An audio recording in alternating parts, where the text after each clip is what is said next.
Yeah, just shout what's up. McGrew, Commander Keen, Hash Brown, Taz the Fat Dog, Bad Juju, Ginger Jesus, Toss My Salad, whoa, Wild Bill, what's up? That was quite a series of names to read. Ginger Jesus, Toss My what? Dr. Woke, Wolf Bird Cow, Kerrigan Dilly, Latte, I'm Cax, Bro Dog. Man, there's a lot of you here already. Jeez, guys. Hey, everybody, what's up? Happy Monday.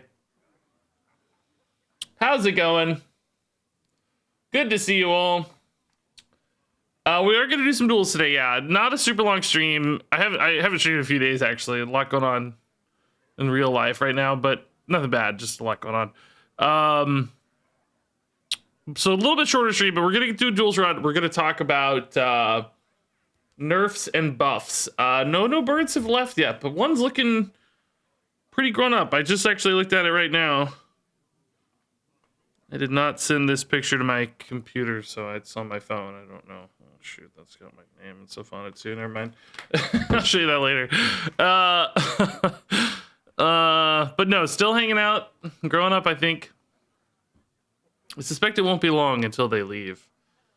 We got to clean up the front porch after they do. Man, they've pooped everywhere. We were power washing the backyard yesterday, which desperately needed it. Cleaned up the backyard, but now we need the front porch to be disinfected to the max. It's gross out there. AKP Cool, Vestman, Olympus, Maverick. What's up, everybody? Pokeniner. Dude, I was just talking to, like, this weekend, somebody dropped, like, I don't know, 25 gifted subs or something. I was like, what the heck, dude? I wasn't even streaming. It was 19, actually, because there they are. Just out of nowhere, and I sent them a message because I was, like, I don't know, editing a video and noticed it or whatever. I was like, hey, thanks for the gifted subs. Like, wow, dude, off stream, that's so crazy. Appreciate the kindness or whatever. I said I wish I were streaming, and then I saw today they got back to me. Hey Regis, someone stole my credit card to gift those subs. I love to support your channel and thank you for letting me know. So if one of you out there is stealing people's credit card info to sub to me, please don't. If you're gonna sub to somebody with stolen information, first off, of course, don't do that, but do it to a small streamer. I don't need the stolen gifted subs, for God's sake. Just give it to, use your nefarious, be Robin Hood. Like, don't give it to me. I have a healthy YouTube channel. I do fine. Give it, give your stolen gold to somebody else, but don't steal it first off. Sounds like I think Twitch refunds that stuff. If it sounds like I'm being cavalier, don't worry. Twitch is usually really good about refunding that stuff. If not, you can always file a chargeback on your credit card as well. Sounds like they might have been kind of spamming different channels, but it's weird. I don't think I've ever had that happen before, as far as I know, anyway. As far as I know.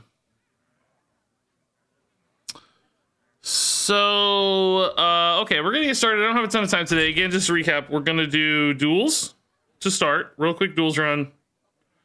Famous last words. And then I want to spend the last 30 minutes or so talking about, with you guys, as always, putting chat up, talking to you about potential nerfs and buffs, because I don't know if you saw this tweet earlier, about 30 minutes ago.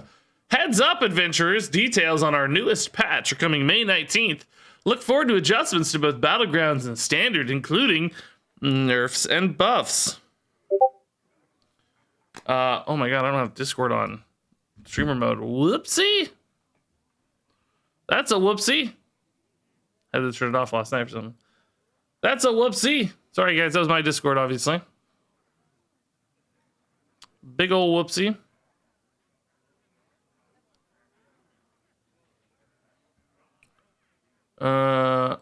Sounds like also... yeah, okay, some confusion. The next Hearthstone patch is coming out on Thursday. It's not just being announced on Thursday. So both details and the patch are coming Thursday the 19th, which means balance changes coming soon. Blixa had the 10-month sub, Passchendaele with the 4-month Prime sub, and Magic Milky with 28 freaking months. Amazing, dude. Anyway, so thank you guys for that. Big patch coming, it sounds like, some nerfs and buffs. We're going to talk about theories on what we think those are at the end of the stream. Going to ask you guys for your help on what you think is going to get nerfed and buffed. And we'll talk through various possibilities. But in the meantime, let's do some duels. Dunkman, dude, thanks for the 51 months. Great to hear your voice. Aw, thank you.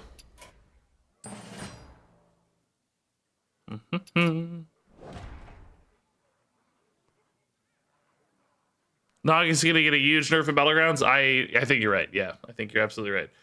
Okay, Brann, newest hero there. What? I still don't think I have all these unlocked. Yeah, my God, dude. I'm literally getting 0 progress on Flow. Oh God, dude. It's okay. I think we might try that Rush Warrior again. I thought that was gonna be a really cool run. I mean, is there any new stuff in Warrior that's like better to spotlight than just Rush Warrior? That's kind of lame, I guess, in a weird way. Like, it was fun, but it's not really spotlighting any of the new stuff from the new expansion. Weapon Warrior would probably do a better version of that. Could do a Weapon Warrior.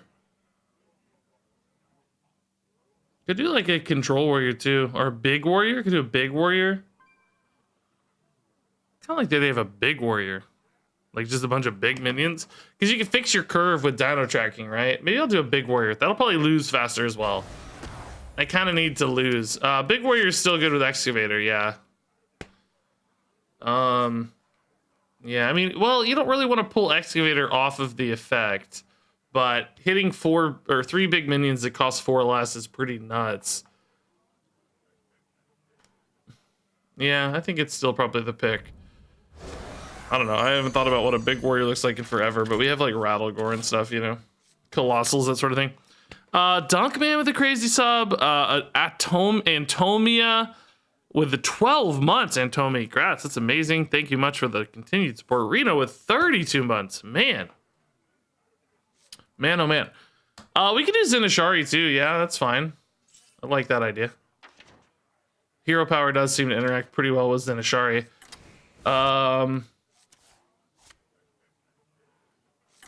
Kind of don't even hate, like, there's quite a few big beasts that are good, right? Colossals are fine for big decks because they summon their stuff. Well, Nellie's not really good getting summoned automatically, but, you know, Hydralodon and King Crush are pretty cool. I think there's other big warrior beasts. We could do Trenchstalker, although, again, not great getting summoned, actually. Troublemaker's a good big card. It's a classic. Lothar, yep. I don't know if I'll have enough armor reliably. We want Commencement. Hey, Mama Papa Regis with 59 months. That's insane. Tier 3 sub. Jeez, 59 months is actually crazy. Mosh, yeah, I don't know about Mosh. It's again not great getting summoned. You know. Also, I don't have a lot of good activators for that. 59 months, longest sub in existence here. Crazy. That's like 5 years. Oh my God, that's actually almost 5 years. Jeez. No Sam with 177 bits. Dr. Boom is the OG Colossal, huh? I do feel bad if I'm running Katharina. Only 2 beasts does not feel like enough. Is there any other good big beast that we care about in neutral that's good enough to make this worth it? Devilsaur is kind of cool. Octosari. Violet Worm's good, but I don't know. This feels like I'm committing too much for this just not that good result, you know? We don't have to run Katharina. Who cares?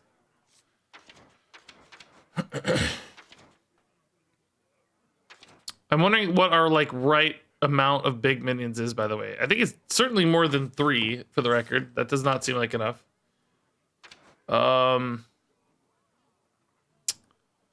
So what else would you guys like to see here? Big stuff that's good when summoned by like Commencement and such. 10 drops are totally fine.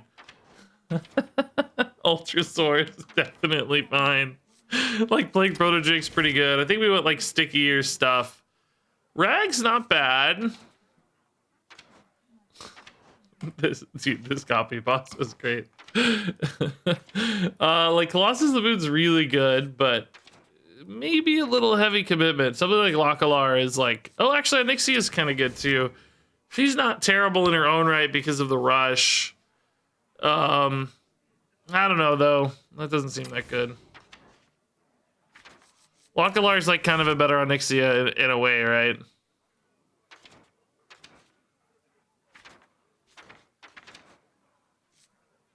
Yeah. So that's 1, 2, 3, 4, 5. Could maybe do one more big one.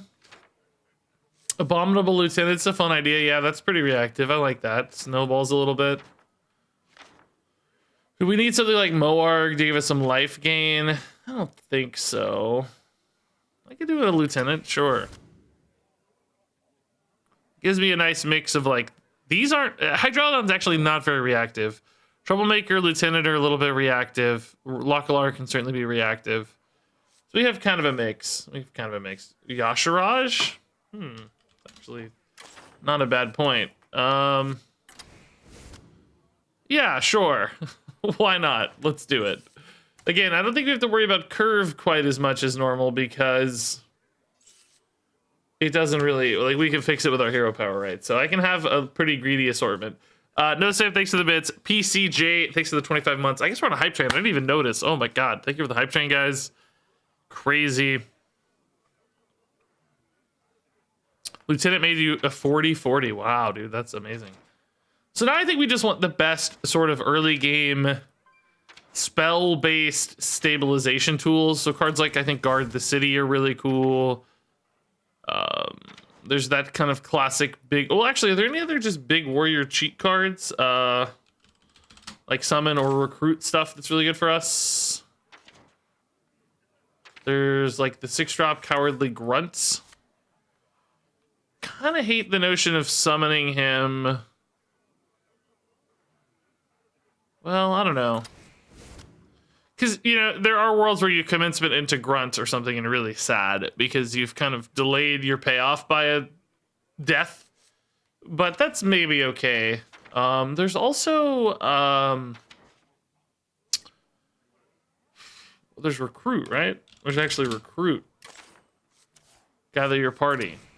It's kind of like a Grunt. Silver Vanguard... Not bad. Master Oakheart, not very good here. Yeah, and then we had Katharina. Yeah, I think that's okay. I think a couple's enough. We've also kind of got Excavator, which does some work for us. Incredible curve. Yeah, we we might have too much. Yeah, you might be right.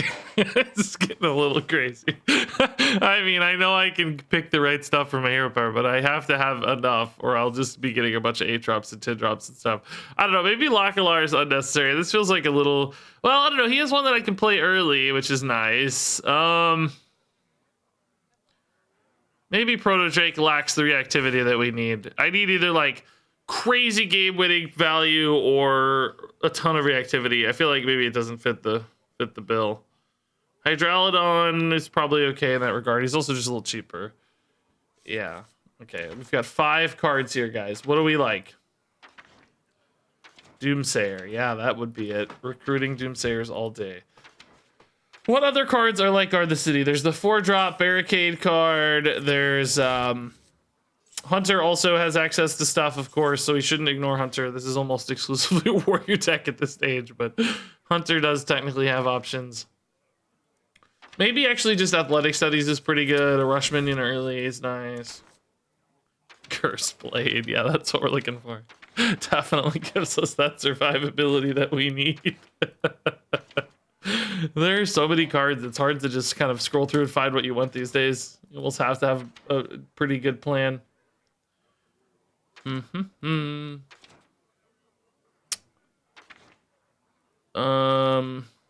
know, Hunter's not a particularly defensive class, right? So Hunter may not be the way to go.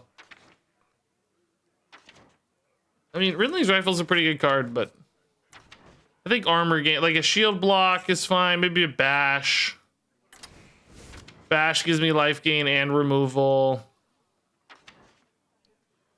Could do From the Depths. It's actually pretty insane in a deck like this, yeah. Heavy Plate or Shield Block, maybe. Bear Off is hard to activate. Might just like Heavy Plate more, honestly, because sometimes you need that removal. I don't have any actual AoE removal right now, though. I have to add some AoE, guys, like a Brawl. This is the greediest deck, dude. I don't know, man. Maybe Localaria does have to go. 1, 2, like, let's see. What am I playing before turn 5, right? 1, 2, 3, 4, 5, 6, 7, 8. No, I think that'll be okay, actually. I think this is okay. Hey, Parthamore, dude, dropping the crazy sub. 29 months. Not even gonna read that. Does not deserve our attention. Thank you, though, for the fun joke. Also, Gut Punch with a 6-month sub. Wow, Gut Punch, thank you. All right, let's kick this off, guys. Let's kick this off. I can barely talk today. I think I was outside too much yesterday. I got some allergies acting up. Ugh. I mowed yesterday. I washed the cars yesterday. I power washed the house and surrounding areas in the backyard yesterday. What else did I do yesterday? I grilled yesterday. I had a real manly man Sunday. I'm a man. But as you can see, I'm paying the price. Can't breathe. It's worth it. It's worth it to not breathe. Was your shirt off? Yes, I was just glistening in the sun the whole time, shirtless.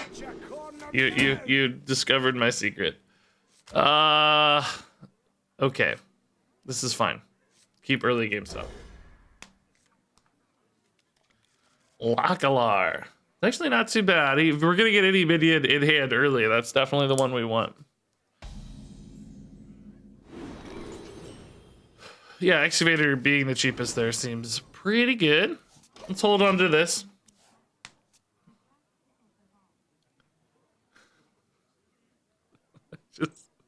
I'm just gonna keep going. Pretend that didn't happen. Thanks, Parthamore, for the 100 bits. Daddy Regis doing manly things. Yeah. That looked so manly. Grilling. I don't know if the voice crack during the "I'm a man" line was intentional, but if it was, it's comedy gold.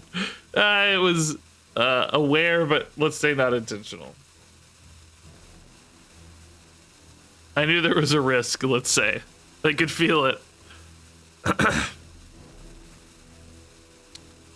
KP Cool, it should be good to go. It's all in the... I track it on Twitch's end now. I can double check if you want. Yeah, Barricade's good. My opponent is AFK, so that actually does help us a lot. That's why it's a good bonus.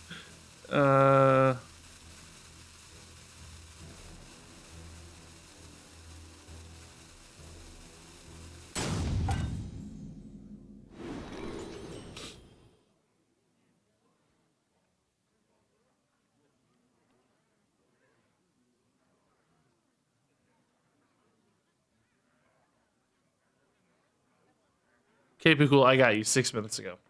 Yeah, we'll take guard this city. This is fine. Yeah. Can I? Oh, they might be back. I just saw a card move. There's life.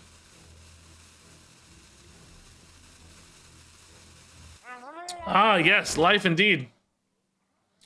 Man, they gave me all the time in the world, but they also kind of broke my barricade. It's like normally they'd have had stuff that traded and killed this, you know, and it would have been fine.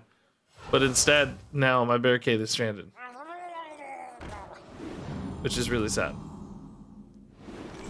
And none of these cards are remotely useful. I honestly think I still play the barricade, for the record. We'll try to catch up with the brawl next turn. Or maybe we actually still excavator next turn, because I think we'll have time. It depends how big they go, I guess. 4 mana, they're probably not going to go that big. Probably not going to go that big. Putting this to 2 seems pretty good, unless they somehow have another buff. I don't think there's anything out there, though. Okay. Oh, Divine Shield. I'm an idiot. There's always something. There's Divine Shield. Is this brawl worthy? Am I gonna die if I don't, I think is the question, right? Bash is pretty good here since that has Wind Fury. This gets Wind Fury, takes 6. I'm pretty much going to die if I don't remove this stuff. 5 mana here can combo with what? Nothing really anytime soon. Excavator hits stuff that's not really all that good. From the depths, same story, right? Is Bash good enough here? We go to 22. We take 6, 8, 9.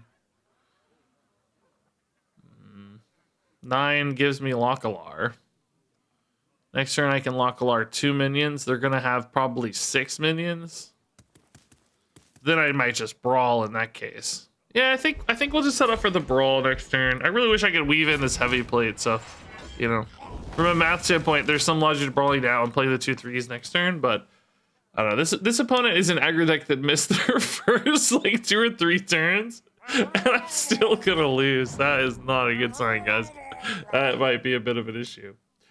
Crispity, I didn't even hear that until right now, but I can't read that either. Oh god, it's brawl. Okay, brawl is the answer. It's definitely brawl. Alrighty. I literally had a 3-turn head start and still gonna get wrecked. Oh boy, that's not a good sign, guys. I need a 3/3 to win.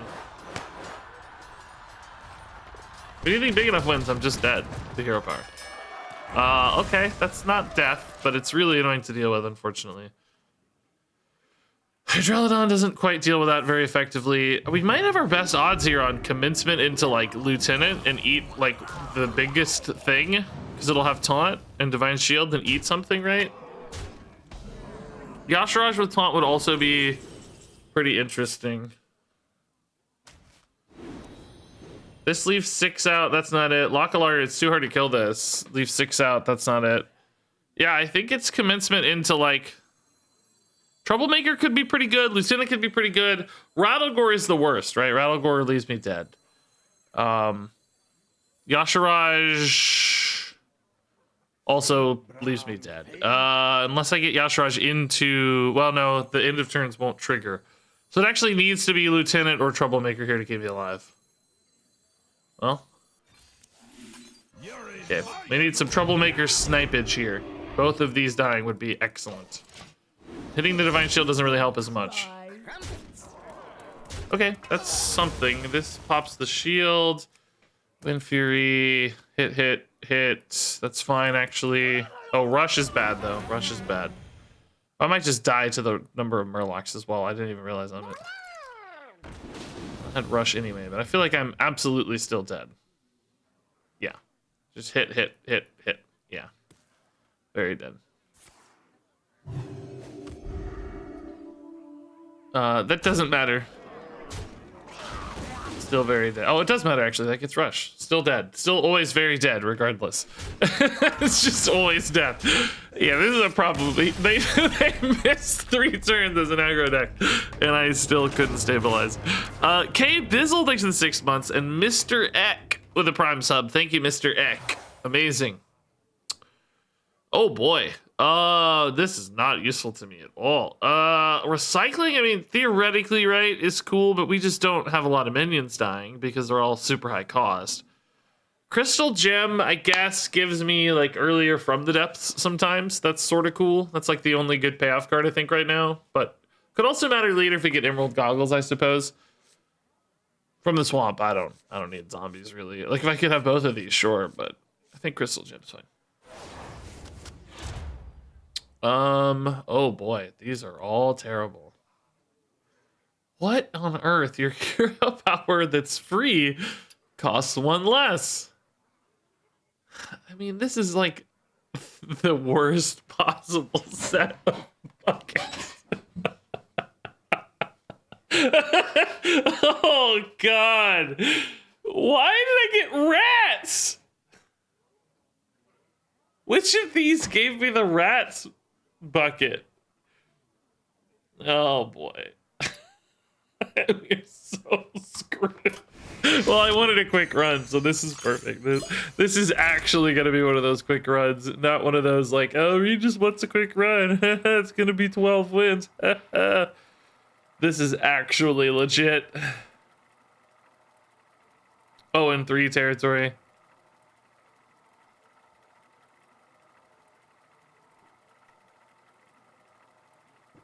Am I excited to debut Arclight Rumble? Yeah, I'm excited to try it out. I actually think it's going to be pretty good. I think it got the reasonable reaction of LOL mobile game from a lot of people, you know. Given its art style and the history of mobile game monetization issues, very reasonable response, honestly. But looking into it, it actually they're putting caps on spending. They're supposedly equalizing PvP. They're doing a lot of things that I wish Mercenaries had done at Hearthstone.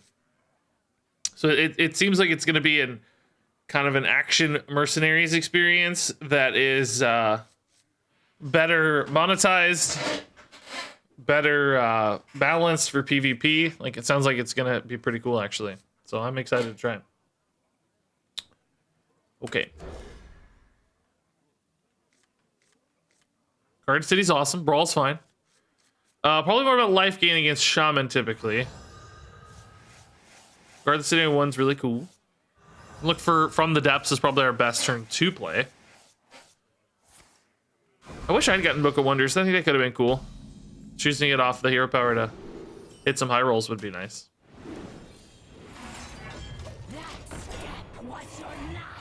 That step was your last. What has she got on her sword here? It's like a mechanical looking fish.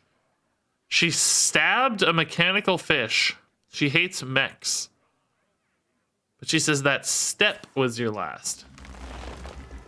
I don't know. Do I know when Arclight is coming out? I don't know. I don't even know when I get to play it.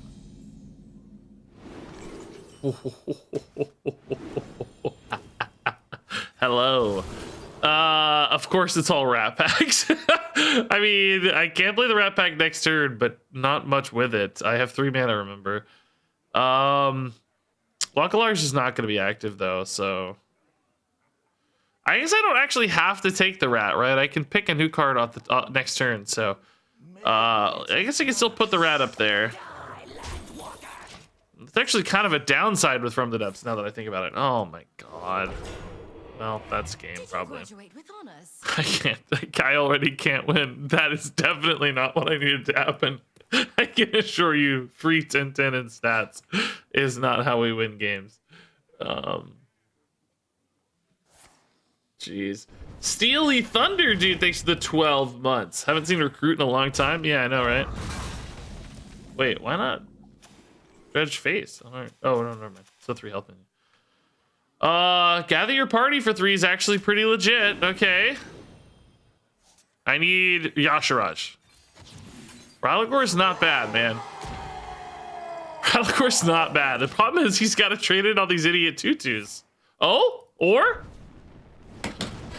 Are you serious?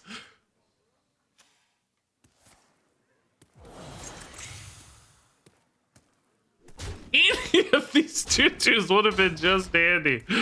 Like, come on, dude. My minion. It's a 4-1. 4-1. I think I just take heavy plate, just try to stabilize, right? Maybe hit the brawl and buy myself some time.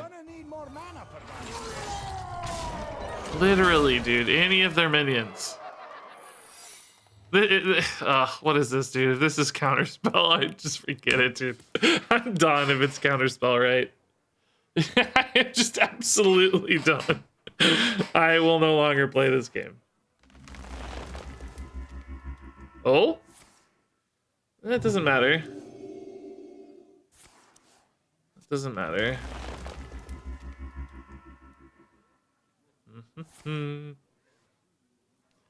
You know it's counterspell. The sad thing is I don't think I have a choice, right? I pretty much have to roll to stay alive. I don't know if I can afford to take another whack. Apparently it's not Oasis ally. I can actually put the Rat Pack in for the Brawl as well. That's pretty good. Makes it more likely I win, and I have some minions left over as well. It's Freezing Trap? That mage spell is Freezing Trap? That's wild. So this lets me test the secret too, I guess. Oh, not a counter spell! Probably Barrier, Vaporize, some of that nature, right? Oh, okay, sure, I don't care. Why not? It's pretty good. Okay, 10 cards. I got 22 life. Life is really one of my bigger issues because... Wow, that's good.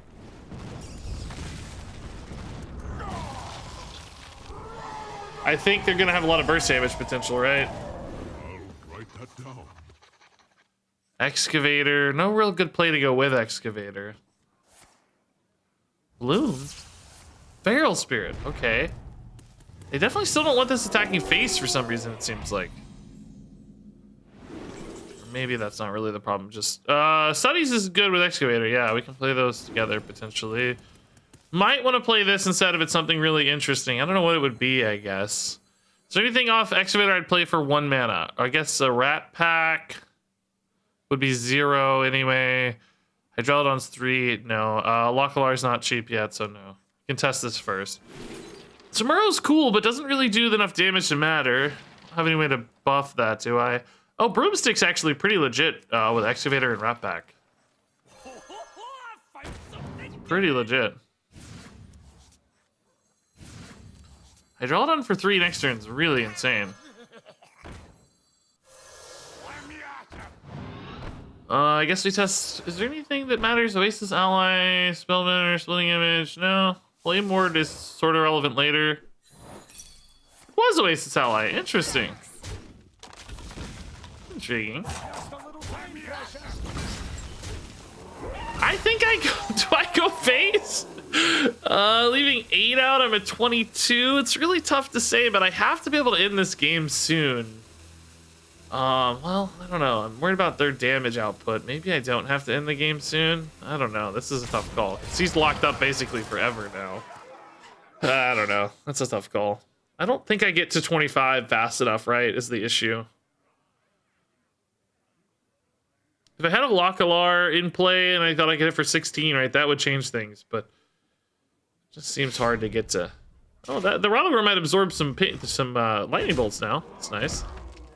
Be really good, actually. Unlock it.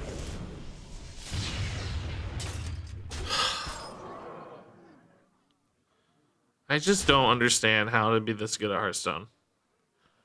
I mean, they just don't miss. Oh, this could either whiff or give me a Rotogor. Okay, kind of whiffed at least. Localar is pretty cheap here. Can I play? Yeah, Localar is gonna be 2 and 3, right? So I should be able to clear. This is risky with a Rat Pack. Do I have any reason to use it to clear, I guess, is the question. I have Hydralodon. So I can trade in the 1/1 and both Hydralodons, right? And then just leave this at full health. Yeah, that's better. Then I basically have a monster board. They'll need a freeze of some sort in order to deny this. Which is certainly possible, don't get me wrong. Snowfall Guardian is a very real...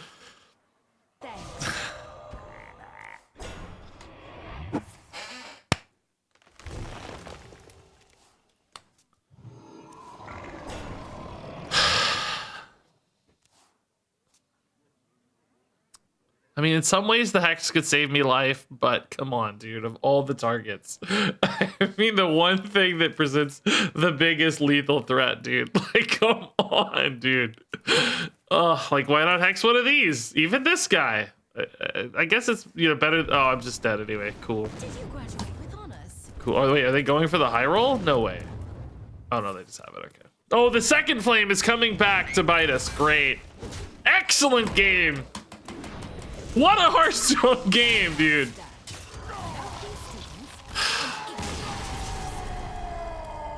Great. We love these Hearthstone games. I think was I gonna win? I don't know. I don't think so, right? Even if they hadn't killed me there, I don't think I had lethal after Lockelar anyway. Royal Gift. With all these rat packs is kind of cool. I guess. I don't know. Supercharge, yeah, Worshipper. We don't want in the pool. I don't know. Whatever. It's a lethal push. Okay, this is actually the bucket we're looking for, right? This is insane for our deck, but do we ever pivot over to rats? I don't think so. It's too expensive still, right? Scrapyard's really good. We should have put this. Oh, it's not in. We can't. It's out. Can't. That was the largest amount of concentrated Hearthstone. I think we win that game if it's not for the party replacement, right? That's really the only one that came to completely bite me in the end, I think. That one really hurt. Brann versus Willow. I didn't want my inner conflict to manifest. So one rat I can play on two. I don't think I keep both rats otherwise, though. I'm looking for a better play early. If I can win a game and get to Emerald Goggles, I think we've got a real shot here, guys. I think we've got a real shot. From the swamp. The swamp. Okay. We've got some threat. Let's get some defense. Rat pack on two. I need From the Depths.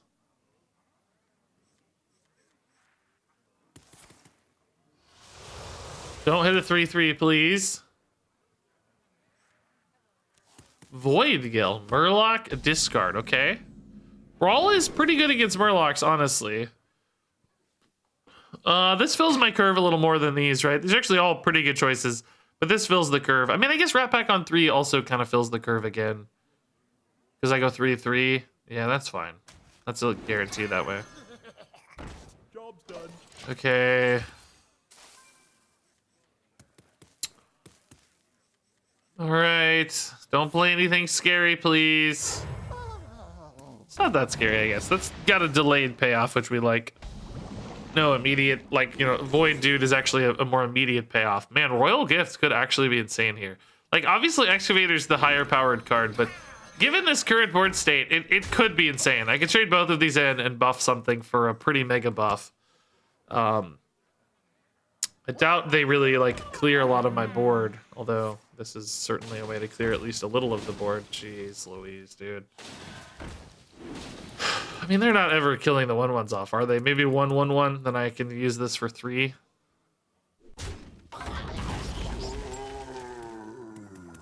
Surely that's okay, right? This goes face, doesn't it? This doesn't hit a 1/1, does it? Oh my god, they're just trading like crazy. Why do you trade that much, man? Ugh. Well, now Royal Gift is garbage. I could trade this in, but it's only a 4. It's a Blessing of Kings. Doesn't even really pull me ahead on board. Think, Brann, think. I think Guard the City is just better. I have Brawl into Gather. I don't know, man. That was a tilting exchange. I mean, if I had a good way to activate, like, this trade sucks, right? If this was a 3/2. And I could trade and buff, I would probably still do it because, it's a 4/4 buff. It's a 5/5 and a 1/1 would be left behind. The problem is if I trade this way, this still does a pretty good job of trading into a 5/5, right? Like, it's not that hard for them to kill a 5/5 because the Lushwater Scout just starts to melt. I think I have to wait. I think I just have to wait. I don't know if this ever gets better, but I just don't think it's very good here, so. Need to threaten that scout because it's going to create too much value otherwise. Oh, that would have absolutely shredded the 5/5 too. So I guess we kind of got lucky there. This is obviously going to look like a brawl. Wonder if they ever trade here. Just leave these for the brawl. Trading out all the way. That's fine. any one thing here is not that scary for Brawl. It's, you know, the collective that's scary for Brawl. Commencement's good on 7 to follow up the Gather on 6. Yeah, it's fine. Can't wait on this. Only play I have anyway. If I could just get through this one game and get a goggles, I really think this deck has a shot, man. Cool. The one guy that builds a board. I mean, he's low threat in himself, but he just makes it really easy to react to all my stuff.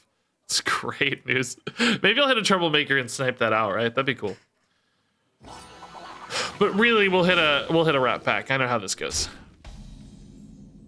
If I grab, no rat pack to grab here. Okay, cool. Yeah. No pivot that's better, right? I don't think so. Just don't hit rat pack. Job done.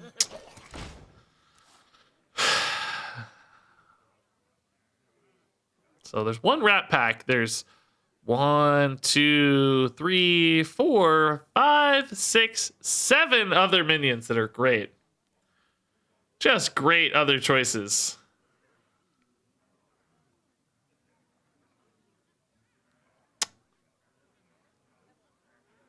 Is this the unluckiest Duels run I've ever had? I think it might be. I think it's got to be close.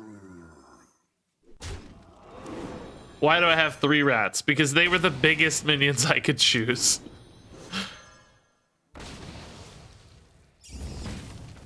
I have another Brawl magically in the deck somewhere, guys. So I think I'm gonna need it. Running out of time. I just love that all of these got bigger and have immediate reactivity thanks to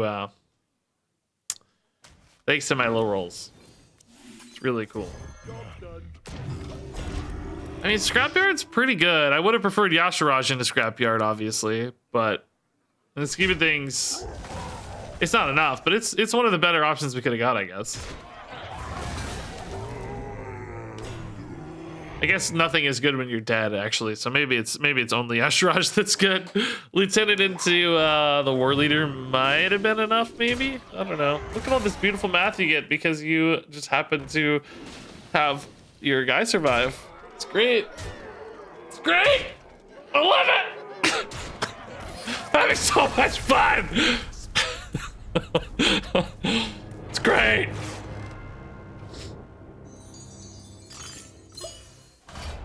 Okay, never been so high rolled in my life. I mean, you know, you can afford those high rolls out of the good deck. This is a bad deck, and we got giga high rolled, so that's a recipe for disaster.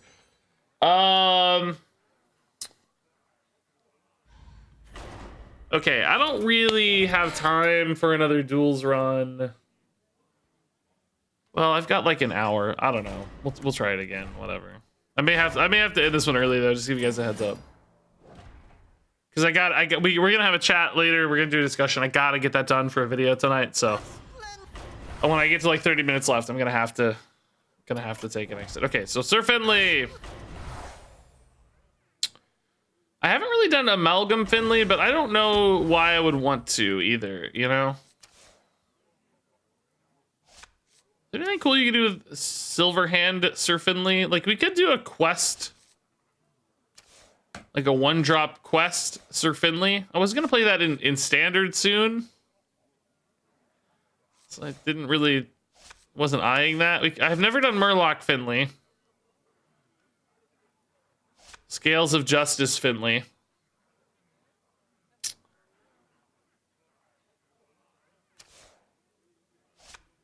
Never done that. I feel bad just playing power up constantly, though.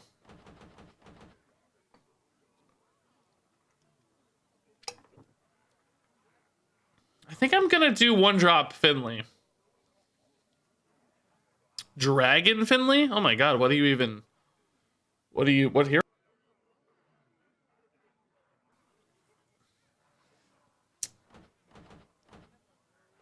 I don't know why. Murloc just doesn't sound that interesting to me. I mean, I'm sure it's good.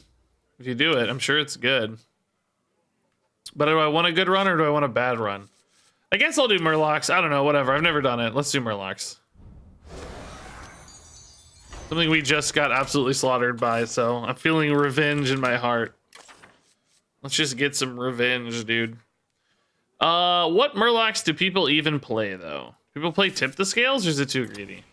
Seems too high cost. Wow, I'm surprised how few Paladin Murlocs there are. There's really not as many as I expected. None of them seem that interesting either. Definitely seems like the shaman side of things is the more magical Murloc direction to take. Do we run stuff like that? Or do we just want as many Murlocs as possible? And I think I want attack scaling Murlocs, especially for the hero power here, right? Things that can go face pretty hard.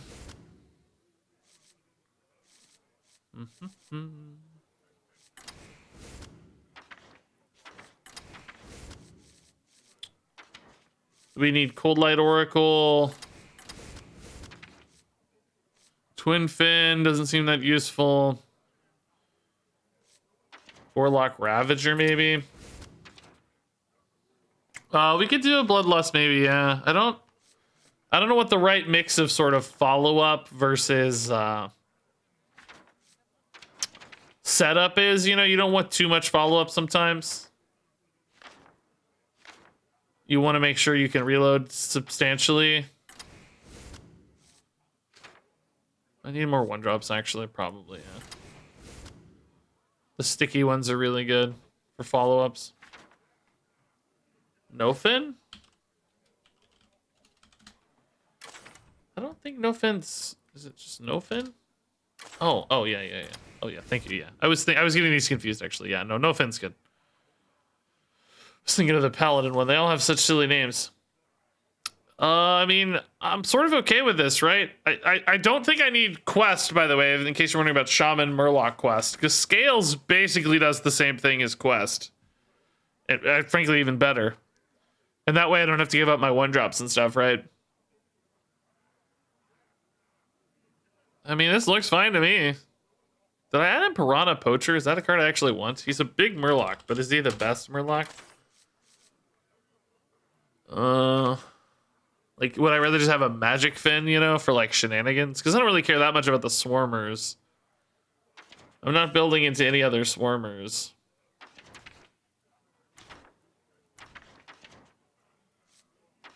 Maybe have something that gives me some value instead occasionally. Some kind of high roll potential. It's definitely a more fun card. I'll say that. Do I have any new cards in this deck, though? Would that have been the only new card? Oh, no, I have Gorlock. That's fine. Yeah. And, of course, this is still a passive I've never played. A treasure I've never played. Okay. Yeah, I could do Amalgam instead of, like, well, no. Never mind. I cut that 2-drop anyway. Maybe Amalgam instead of, like, a Chieftain or whatever, but pretty good. Reactivity is nice. Hello from Hungary. Wow, man, thanks. That's awesome. I like this. Let's just go. I think with this hero power, you want things that create pressure and damage, right? Because you have ways to kill people pretty quickly. Alrighty, Murlocs, time to spam. The good news is, even if this run goes well, it should go pretty fast because the games will end quickly regardless. I'll either swarm my opponents and win quickly, or I'll run out of gas maybe and lose quickly. Although, I don't know, Scales does give you some good reload, I guess. We may have a couple waves. Let's look for 1-drops here. Never seem to hit coin today. I don't know how often it would have been helpful, but just no coins at all. Forager, I guess, a little better than Mermy, eh? A little stickier. So this is a fine turn 3. So 2 and then 3 if we need it. Rather hit like a War Leader or no fin or something, I guess. Okay, good old Dino tracking. War Leader's also good. Hero power on this is pretty nuts, though, honestly. Like, it's already a hit for 8. That's so crazy. I think War Leader's fine, too, because it's a hit for 2 extra instead of 4 extra, but it's attached to a 3/3 body, which clearly better, and doesn't overload, so. Has some obvious upside. Oh, I forgot to add fires into that last deck, guys. Oh, man, we talked about it. I just realized you guys and I both agreed fires was going to be fun, but I forgot. This is actually also adds 4 damage. I forgot about the second minion. It's 1,000 times better.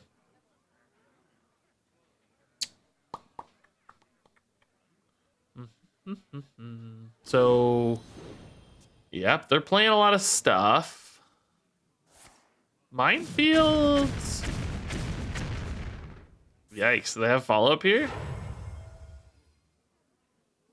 Oh, okay. Not bad. Had to eat a coin. Still just dead to hero power though, right? Oh, actually, no. No, they weren't. I had 9. I didn't actually have it, but maybe they didn't have any other stabilization in hand, right? Okay, Cookie's Ladle it is. Yep, that'll be just fine. I mean, theoretically, I have some reload in here with Scales and Gorlock, and like maybe this is overkill, but I don't think so because you don't always draw these, right? So let's definitely take the thing that is very good. This is also the thing that is very good. I like how easy these decisions are. Does it say Murloc? Grab it.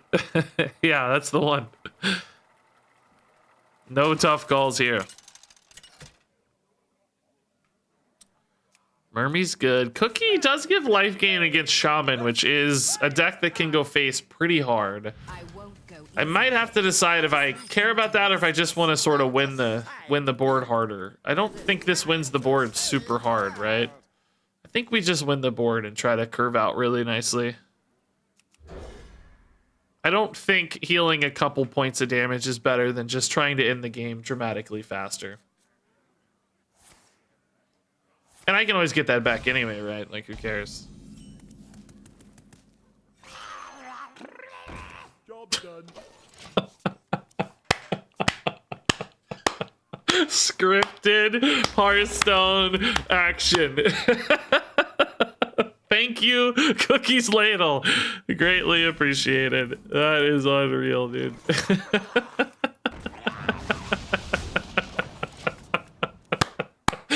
Oh, too funny.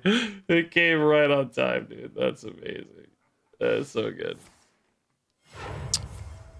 Feral Spirit's annoying. Not worth the no-fin yet, is it? I feel like I can do better. Flurgle's not very good, though. Ugh. Can I do better, or do I just win this year? I think this is still the best. I don't know. Makes them very nervous of this guy in particular, right? Because he does crazy damage now, potentially. A little bit awkward curve next turn, but, you know, Cookie spawn pool's fine. And then we'll have another good no-fin maybe the turn after. I mean, this is 13 damage if they don't answer it, so. It's a good full clear there.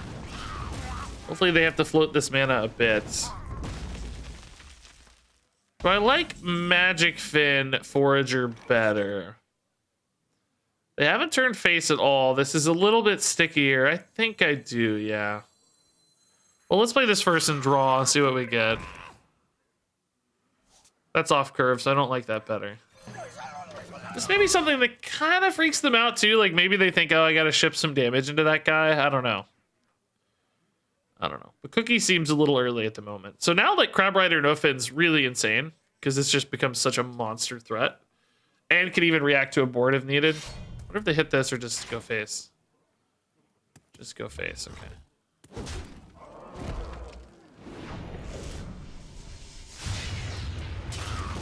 It's a fine hit. I get a minion. Oh! Do I ever get a minion? Okay. Deal. Yeah, I think I'll just put this Wind Fury down. They kind of have to respect this. It's going to be a 3/6 with Wind Fury.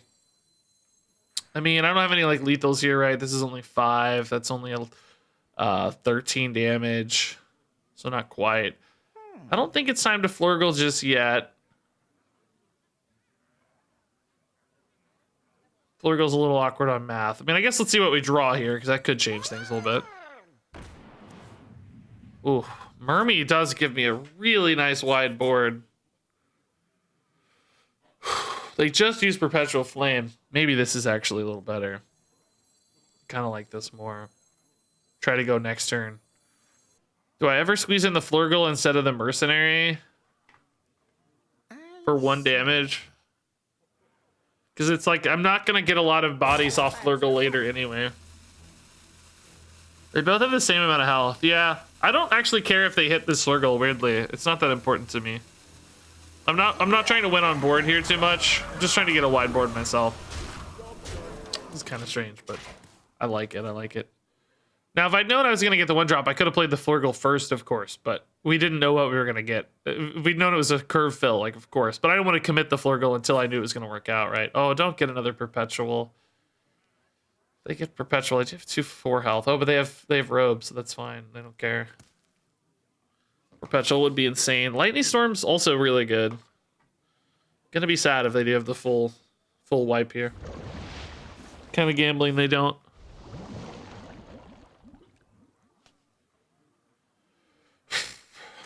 Note Taker, Perpetual, no way. Oh, Bracing Cold's fine. Yeah, that's totally cool. Okay. Trying to figure out what to hit here. Oh, wow. Going for the legendary guy. Do they have something here for 0? What? Oh, dude, Mechgineer. Oh, Landslide's insane. That's really good. Jeez. Okay, so actually, I think we go Tidehunter, Mercenary, no Fin, right? Well, actually, if I go Cookie, I can clear the 2-3. Really maximize damage on the Firemancer. But this no Fin gives me 6 damage here. I get a buffed Cookie, which is kind of cool for healing output. Why is this so hard, dude? These turns are too tough. I don't know, though. They've had trouble reacting to stuff. I think I go wide again. I think we keep the heat, basically. Oh. This is a lot of damage. I guess we hold on the Cookie, huh? That's fine. With the Wind Fury out, this is just insane damage. It's hard to pass up, right? So do they have a wide board clear this time? Let's see. Keep the same brand of pressure applied, right? So that they're kind of always checked. We shift up the brand of pressure, they might have better answers to taller boards and such. Wow. I can't target them, dude. What do I do? Oh no.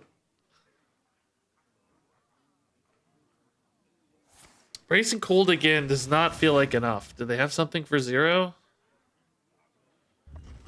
That even seemed unlikely last time. Well, I mean, I don't know. It depends on what got discounted, right? Always. Wow, didn't even hit a minion. Jeez. Okay, this is absolutely, certainly lethal. I needed that earlier with all these wide boards with a big buff that was efficient. I guess it would have only ever been like 2. Okay. Probably pure cold, actually, right? We get a lot of chip damage in the stack, so having some finisher damage is pretty cool. Freezing out face attacks is cool. Gets like Shaman, for instance. Yeah. I don't think Coin Pouch we need. We're drawing a lot of good Murlocs, so.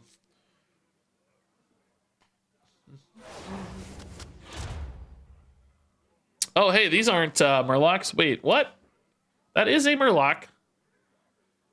Do I take 2 bad cards for 1 extra Murloc, or do I just take 3 pretty good cards? I think this is all 3 pretty good cards. Life Drinker's damage, Leroy's damage. I just got some finishing power. Fellwing's probably pretty good for us, honestly. I should have plenty of Murlocs to get going with Cookie's Ladle. So yeah, I think we take the just really good burst damage. Make sure we have ways to end games and kill people. Well, this run is going very differently than the last.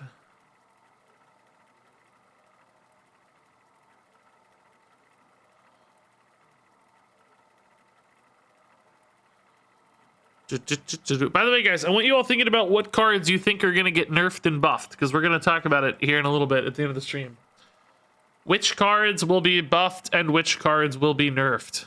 Get your thoughts and predictions prepared.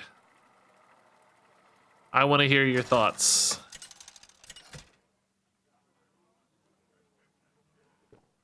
Sir Finley versus Mr. Smite, number one answer always. Gonna be rich and save the world. Okay, with coin, 2 drops is actually pretty good.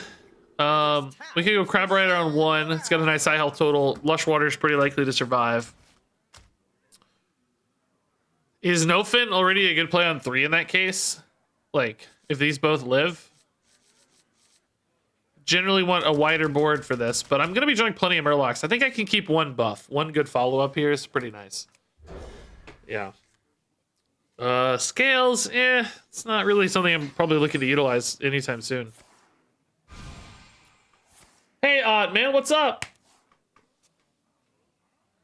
So many things getting auto-modded that don't need to be when there are always so many things that do that don't. That was a confusing sentence, but I think it actually made sense. I think it actually tracked. This is a good 3-drop follow-up as well. That's nice. Being able to play something here that really denies this hero power is good, I think. This discourages use of this, right? Ooh, that's a good 3-drop follow-up too. I wonder if you go more for health stabilization though, and then you Murloc War Leader probably, right? I think so. Again, denying hero power. Any upside? Rogue Secret. Evasion. Could be that idiot that it makes you hit your friendly minions, your allied dudes. In that case, I kind of want my Wind Fury being... Well, this is interesting, right? If it's evasion, I want to attack... Whoop, whoop, whoop. It's not evasion. Okay, Flurgle's a banana. All right, easy. Solve my attack dilemmas. If it were evasion, I wanted to attack with the big guy, right? If it were the thing that makes you attack an ally instead, I wanted to attack with 1/6, so I did less damage. So just kind of had to pick my poison, I think, about which was more threatening to me. Probably go War Leader Banana here, right? Banana's pretty legit on a Wind Fury minion. Wow. 1 mana Fireball. Smacking my big dude there. This feels like a... Well, we can test Flame Ward, Vaporize. I do sacrifice some damage if I don't play the War Leader first. But that is a concern for what? Mirror Entity, Explosive Runes. I mean, that's all fine, I guess. I don't have a 1-drop anyway, so... Okay. So let's see here. Barrier. This was worse against Flame Ward, though. I don't know. This was very debatable, I guess. Either way, good turn now. Barrier didn't change anything. Was 2 damage here worth losing this to Flame Ward? I don't know. Probably not, actually. Probably not. It's really greedy. Because I got a lot of damage here anyway out of this. It worked out. It worked out. It's going to be hard with only 2 cards to be good, right?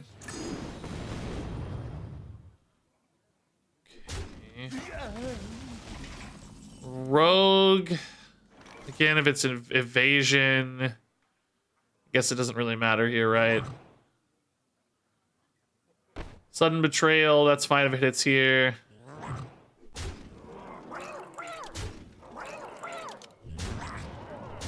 I guess we'll never know. I don't know, maybe ambush or something. Okay, good smork. Try to play your big greedy deck, it went 0-3. We play a smork deck, we're 3-0.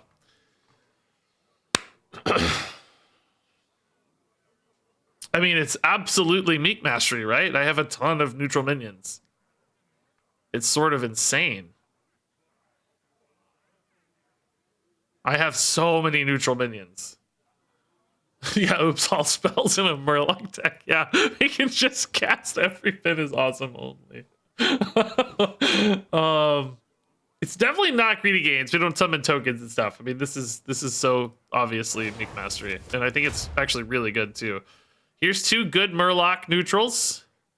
Here's 3 good Murloc neutrals, and here's 3 good neutrals.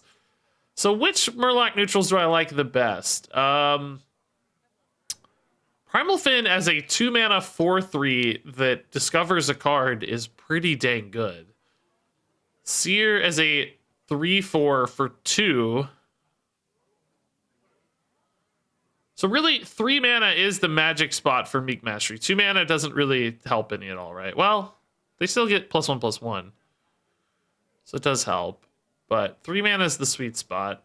So these both have a 3 mana card. These are 3 neutrals versus 2. Legal Warrior does go face, which I like. Magic Fin, though, is probably not our most useful pick. So is the random Murloc off Fishlinger better than the Discover off Primal Fin? Or I want to give my opponent a card. This is very tough. These are both completely viable options. Discover is always better. Is Discover better than giving my board +2 health? I don't know about that. Discover better than a random card, obviously, but I don't know. I wonder what the density of things that are good to discover. In other words, like, you know, can I discover a War Leader reliably? A Seer reliably? Could discover Cold Light? Well, yeah, but that's still an extra 3 mana, right? Like that ignores the sort of tempo upside of the Cold Light just being played immediately. I don't really like these two that much is what I'm thinking. I like the damage here because we actually have a lot of damage. We have Leroy, Pure Cold, so I like the charge, especially with our hero power, right? That could be like 6 damage really easily. I think it is here. I'm not quite as confident as a lot of you guys, though. A lot of you seem very confident at number 3. I think it's good. I picked it, obviously, but I'm a little more shaky on it. Hey, Balak88 with 5 gifted subs. That's insane. Ugh. Thanks for the 5 gifted. Congrats to Gamanu, the Mini Alien, Fyramu, Lodvar, and Darebauer.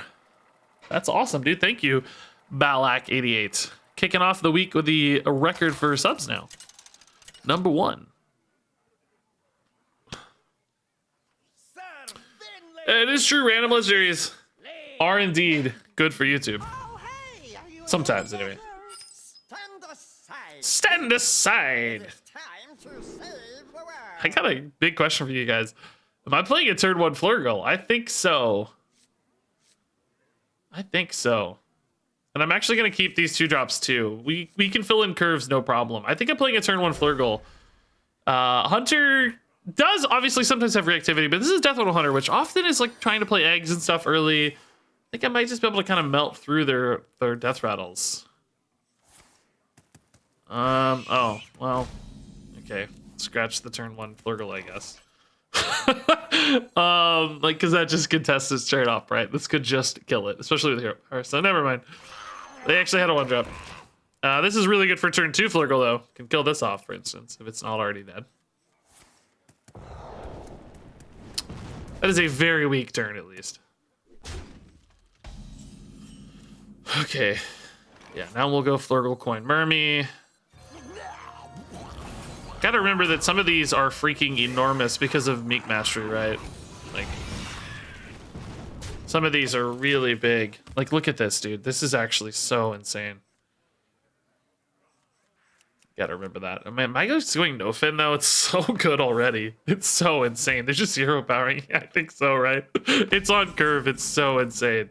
It's like deal with this. Like, yeah, I lose a little damage technically off what's his name, but it's all bad curve anyway. So yeah, Crab Rider. God dang it, dude. This poor guy. Oh god, dude. I feel bad. That was brutal. That was actually just brutal. Shrudius, thanks to you for the 100 bits. Epic Soda Bacon, thanks for the Prime sub. And Voodoo with the Prime sub as well. 4 months, 2 months. That's amazing, guys. We don't need bag of stuffing, right? We're drawing a million Murlocs. We have tons of reload.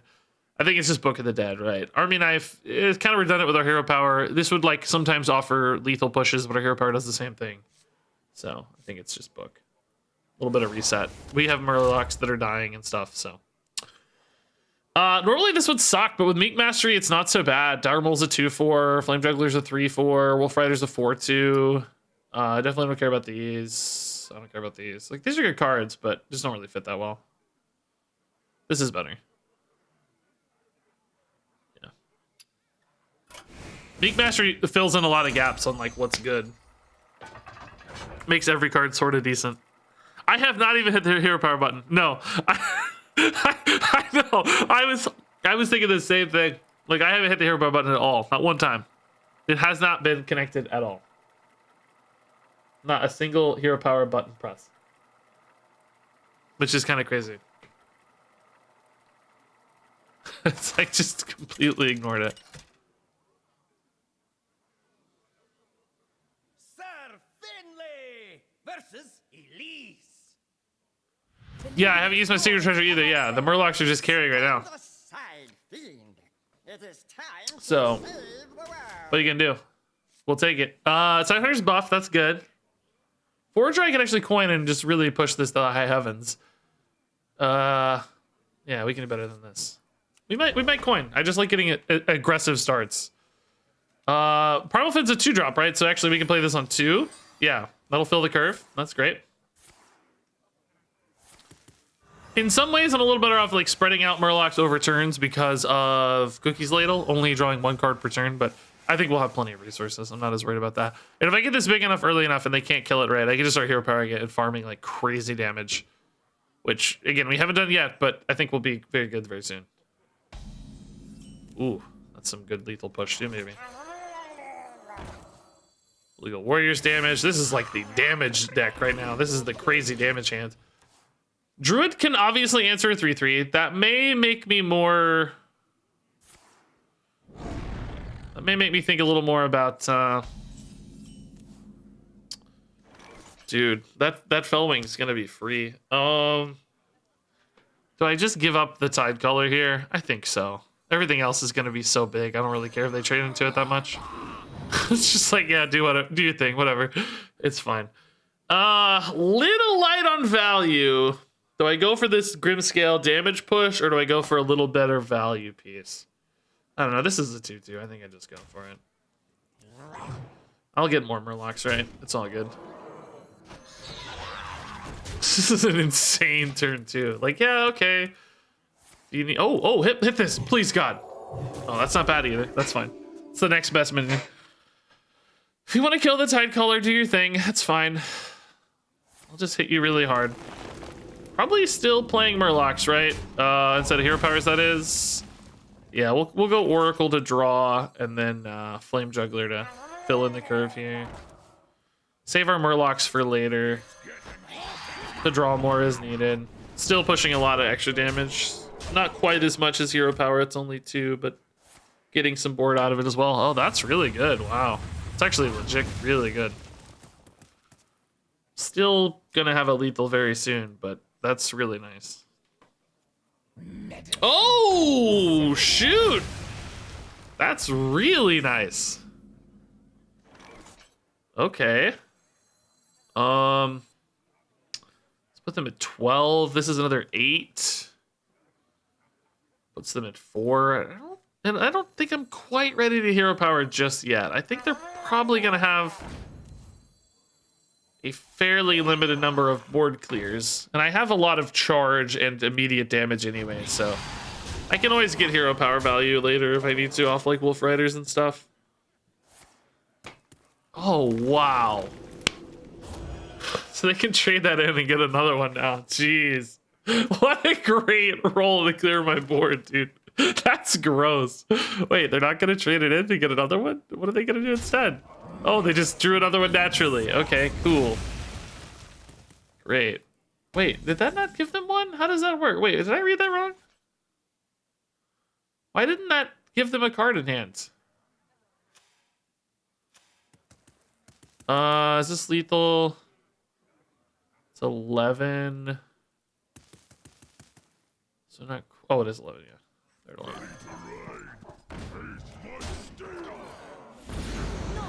It went dormant? Oh, maybe... Oh, I see. It actually doesn't die. It gets interrupted because of the dormancy. But I don't know. The dormant is a death rattle. But I guess that was a death rattle that was applied first. So maybe because that death rattle comes in first. Yeah? Okay, maybe it's there on the second half. They're both death rattles. I thought they might be simultaneous, but I guess not. I don't know. Weird.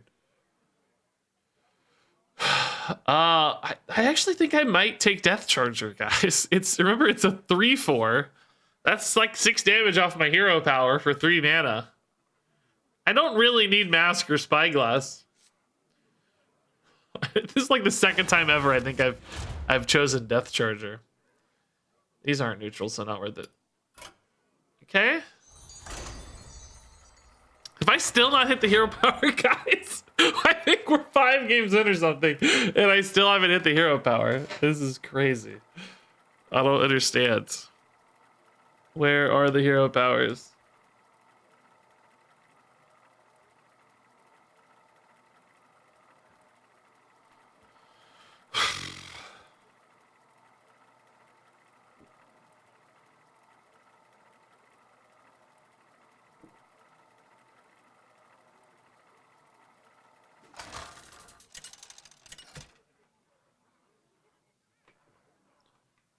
Sir Finley versus Rattlegore.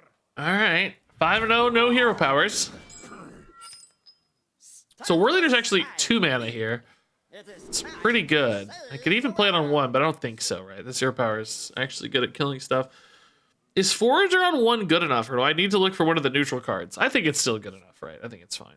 Let's just look for good neutral stuff. I want neutral Murlocs as much as possible over class Murlocs. Crab Rider's insane. Crab Rider 1 is actually kind of insane, and War Leader on 2. Oh, interesting. Let's see if they play a pirate or not. They don't play a pirate. I think I'm gonna go Crab Rider. It's really nuts. That would be rude. I love Sir Finley, dude. Sir Finley and Goff are probably my 2 favorite Hearthstone characters. I think that's right. If you go 12 wins and don't hit the hero power, is that an achievement? Oh boy. I think we'll have to hit the hero power to go for 12. It would be pretty insane to get to 12 without using the hero power. I mean, maybe we'll try. I don't know. We could try. I think we go here since we're gonna be trading a little bit. I don't want these to get out of hand, particularly to a turn 3 captain, right? So let's go for health buffs first, since we're not going face or anything anyway. We have sufficient attack here, so let's focus on tidying and winning the board early, and then just swarming. Next turn's a little clunky for me, I guess. Well, these are good together, I suppose. War Leader will help this trade just fine. Do they like proactively hit this thing or not? Probably not, because they're pirates. Just read that sentence as you want. read that as you wish. I'm not saying a word. But I'll let you make of that sentence as you will.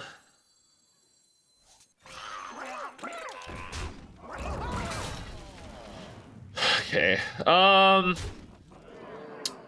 mean, we're looking at only 3 damage anyway. Let's just start turning the corner, right? I think one of these has to hit here. This might be rather difficult for them to hit. Yeah, again, it's like Captain that punishes a little bit here, but I don't think that's the end of the world, honestly. I'm so used to playing from the left-hand side that... like, that Ravager's looking enticing because of Emerald Goggles, you know? It's like, I need to make sure I play into Emerald Goggles, yeah? I haven't used this at all. Couldn't they have gone face and just... Oh, no, I guess it's not guaranteed, is it? No. That won't work. That won't do. Yeah, let's try to get one more turn for this guy to go nuts.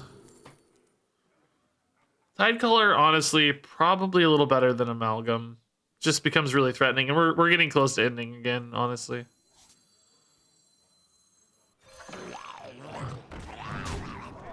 With these 2 cards in particular, right, we're really close to ending. Like next turn we go Bluegill, no Fin. We hit for 1 billion, hopefully. Then we have Pure Gold to follow it up. In the box? Pirate stuff. Pirate stuff. Make and bake it takes the 9 months. This is a good turn. Hopefully that hits the 1-2, obviously, not the 3-4. 3-4 would be the worst. Aw. Called it, didn't I? Said the thing. Oh, Book of the Dead certainly makes this line, I think, worth it. We're just gonna have like guaranteed lethal next turn. Gosh, I need to actually check these lethals more carefully because this was really close anyway. I don't know if like hero power buff was actually. I don't think so, right? This would have only dealt an additional 2 over this, so I don't think that got us there. But we got to be careful. We got to think about it. It's a lot of potential lethals.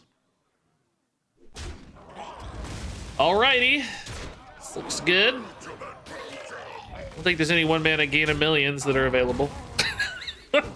What good old 1 mana gain a million?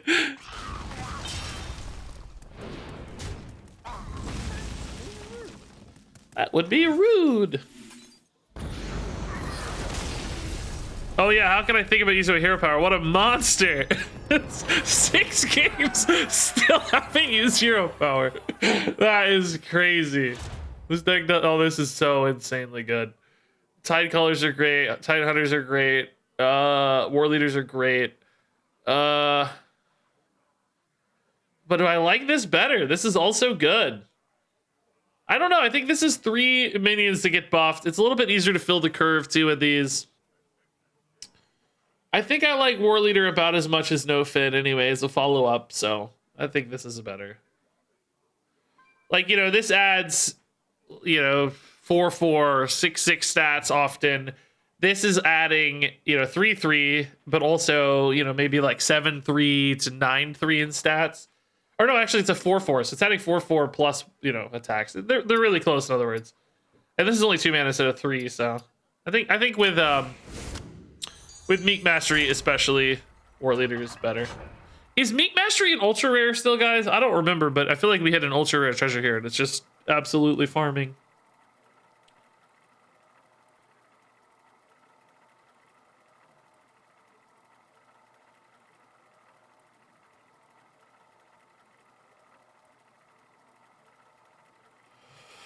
Okay. I gotta get to 12-0 here in the next 30 minutes, so. Or whatever, I need this run to end in 30 minutes. Maybe RegisKillbin's not in a hurry tonight, though. I don't think she's in a particular hurry.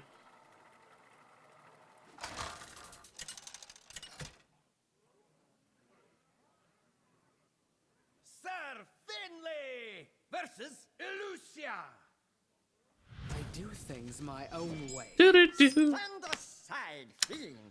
It is Okay. time to Is save Death the Charge on 1 actually good? It's a 3/4 on turn 1. I don't really care too much about the Death Rattle. Yeah, it's not a Murloc, which sucks, but it's really good. Let's mulligan for neutrals other than that. Neutral Murlocs especially, of course.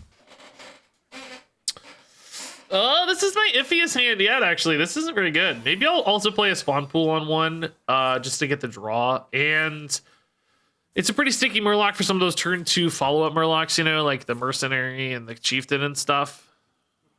Even a War Leader's kind of a turn 2 follow-up Murloc. Oh, Primal Fen 2 now is a turn 2 follow-up. So yeah. Oh, actually, Seer is a turn 2 follow-up. Not as compelling as 1, perhaps. I don't think I go Flurgle on 1, right? Not good enough curve, I suspect. Yeah, let's play both. Let's see what we draw here. Okay, that's a good turn 2 follow-up one. Death Charger, dude. First time I've ever played this. Tier powered on 2? Yeah, I don't think it's good enough. Rather just make more stuff. Wow, dude. That's a good answer. Jeez. Is this our loss, guys? Is this the one? Do we lose the Hearthstone game? This actually survives the trade of this guy, so. Ravager's not very good. This is now a 14 damage combo, though, so for only 6 mana. So that might be nice. Surly Mob. Oh, that's a big hit. Oh. Oh. Dodged. Oh, it's going off twice! I don't know! It didn't matter. Oh, that's gross. That's really good later, too. It just cleans up boards later. Yeah, let's stay on curve here. This guy's fine on his own. Look out, Seer's fine next turn. This dude like was so perfect for them. It's crazy how good he was. Dustbreaker on a single minion is really not so bad. Actually, relatively kind of excited to see that. It's pretty minor. These aren't good together though, are they? Man. I don't think I Flurgle this. Maybe this is actually just the Ravager here. I'm kind of looking for good curve plays, and clearly this game's stretching out a bit. I may need a good big Flurgle later. My hand is actually literally full of Murlocs. What a delight. So maybe like save these 1-mana cards for a big Flurgle turn, right? Can probably get away with like a Bluegill into a Primal Fin into something. I don't know. Chieftain actually looks pretty good too, a lot of cases.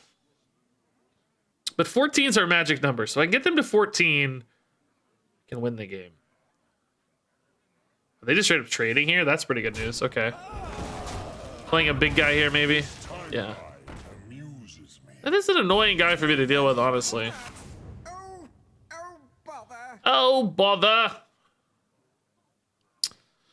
So Flurgle here just definitely doesn't contest enough. We need way more mana to make Flurgle good. I kind of need to play a 1-mana Murloc. I guess I'm going to lose a little bit of Flurgle value because I just need to start the turn into like a lookout here. Cookie's good. A little bit more long-term game plan for Cookie there.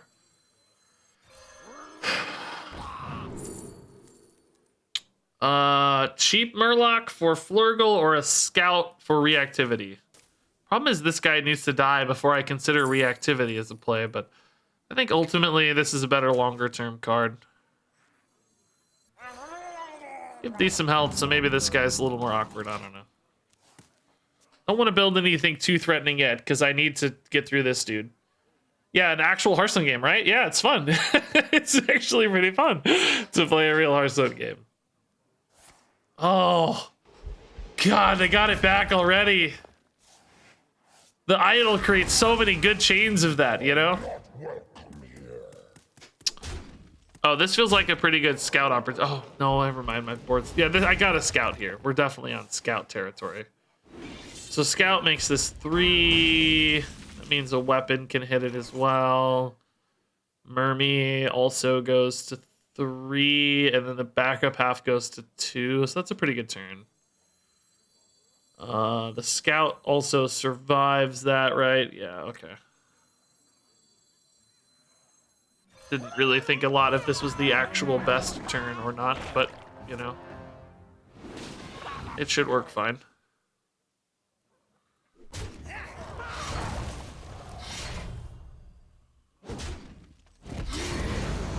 So this goes to 3 and then 2. So we get to kill that guy. 3 and 3, excuse me. I forgot Meek Mastery also comes in as well. Yeah, that's a crazy turn. Okay, so at best we're even here, but we're, you know, I think Flurgle is good against a lot of this stuff now, depending on how big it gets. Oh yeah, feels like the Flurgle turn for sure. Oh yeah, Flurgle turn 100%. Probably still Flurgle turn. Chieftain's good. That was not a dragon apparently. Okay, good to know. Flurgle, Chieftains 4. I could go like Bluegill. I guess I just go in, right? Gonna deal 3 to that, so.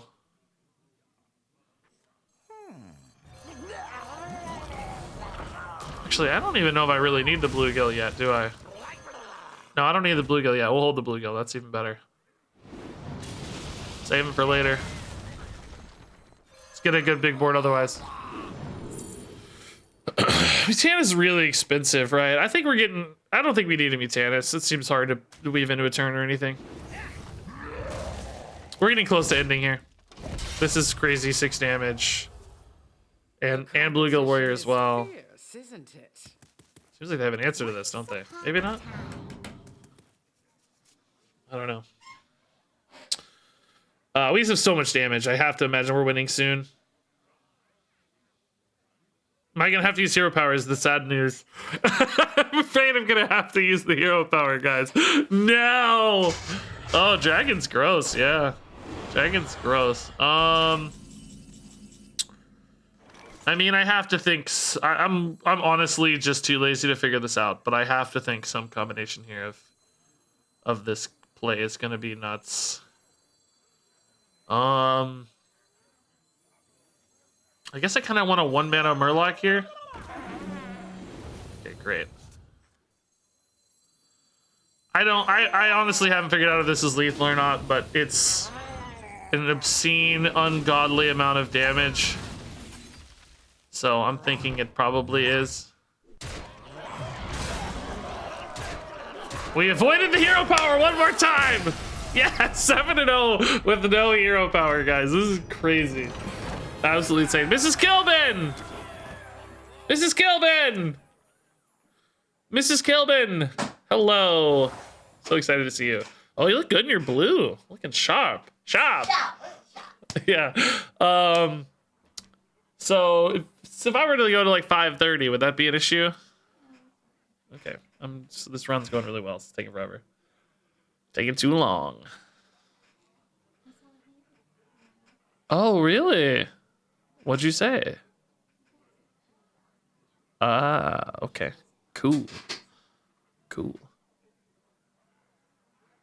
Updates. Oh, love drama. Okay. Did you see that bird picture I sent you? They're like growing up. They look like little grown-ups now. Little grown-ups. Okay. See, Mrs. Killbin. I think exercise is our best bet here. Like push through taunts. Draws. We don't have enough death rattles really to make that scary. Just push through taunts here. Remove any crazy value. Ooh. This is our worst set yet. Silver Recruits are paladin cards, right? So not actually useful for us. This is technically a Murloc. Tiny Toys could technically summon neutral minions for Meek Mastery to buff them. I guess that's kind of cool. Volcano is not really something I'm looking for, but it's probably better than these. I'm okay with this. Let's take this. A little expensive, but we have a lot of stuff. The secrets are a good fit for the deck, yes, but I don't really want to be drawing secrets, you know? I think I need more meat on the bone. Right? Spirit's good. Yeah, I mean, I get it. The secrets are fitting, but I mean, I guess they are easier to weave into turns, to be fair. Like, I've had plenty of value. Okay, you guys are kind of talking me into it a little bit. I was lured by the Murloc, but maybe the secrets are pretty good. Because, you know, 1 mana is not a big commitment to just flex into a turn. Okay, whatever. You guys talk me into it. I like it. I like it. Avenge is good too. Create some problems.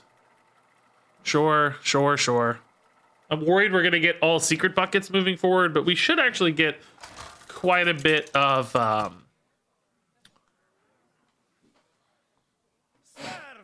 no more please buckets too, hopefully. Witness the ways of my forest. Look at it. Look at this, guys. Are you joking me right now? Is this a joke? I don't actually want them early. They're fine, but I want early Murloc. Scout on 1's actually really good. Coin Scout. The rest of this is not good. Ugh. I mean, yeah, those are cheaper. That's great, but not exactly perfect.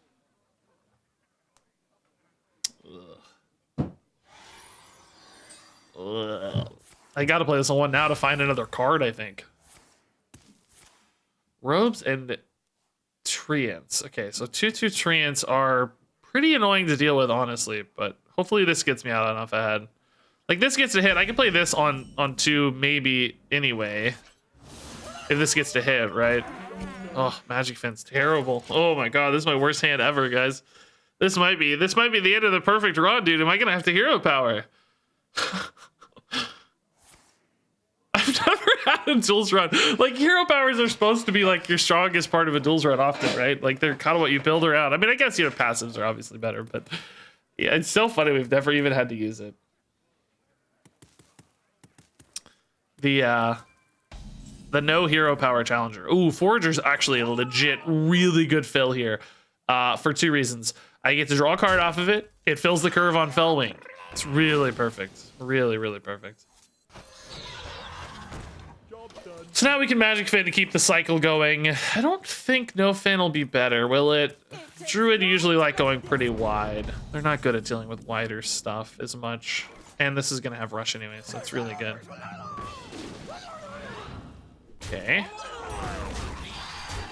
Yeah, we somehow fixed that curve. Now No Fin might make more sense, although 2/2 also sounds really good. You don't want to get too greedy with an No Fin, because tall health totals are pretty good against Druid. I don't know. We'll have to figure it out. I'd like to play Murloc, though, to keep the chain going, I guess.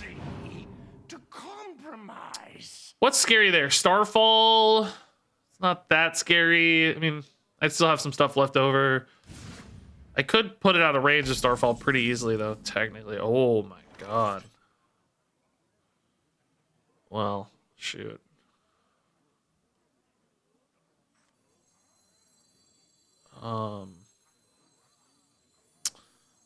I can't get this to be free, but I can play a warrior and still go no, I can't. Never mind. That's not how that works. I mean, right now, No Fin's just better than that, right? It's cheaper but No Fin leaves a mana. I think I just go wide again. I think I actually just go wide again, guys. I'm so sorry. I know some of you will hate this, but it's Druid, right? I think we'll be okay. It's a little greedy, yes, but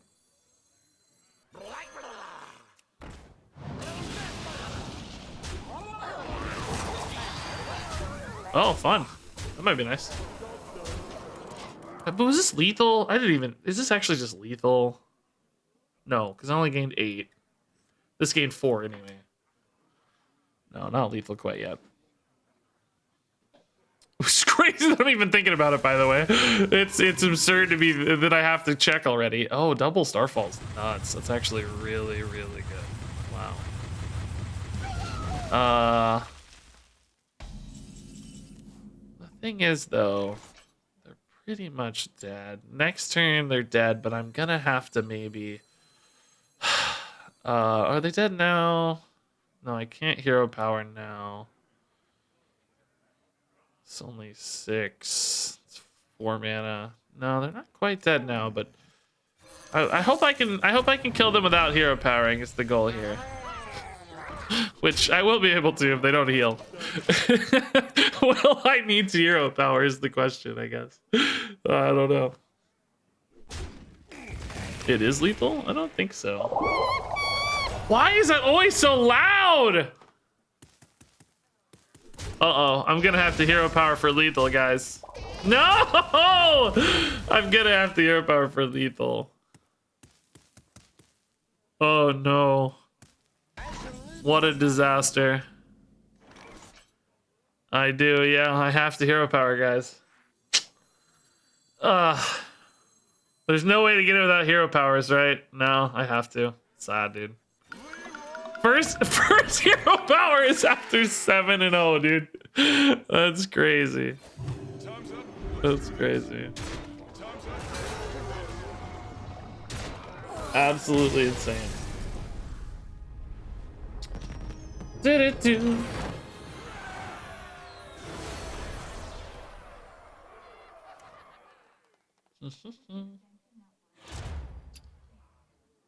Twitch extension not working? I don't know which one you mean. Like overlay or what? I have no idea. Should have played Leroy and hovered the hero power so they conceded. Oh, you're thinking you got a 5-head bringing over there, dude. I like it. I like it. Cheat, like I don't know. I feel like it still would have counted, but yeah, interesting. Technicalities, you know.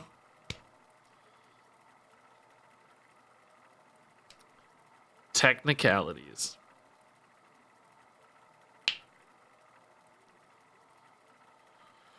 Well, this deck's busted, dude. Quick 8-0.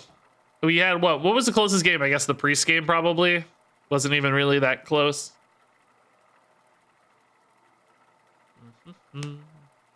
I think we could still lose though. I don't think this is an easy 12 or anything. Because we haven't ran into a Goggles Dragon Affinity Priest.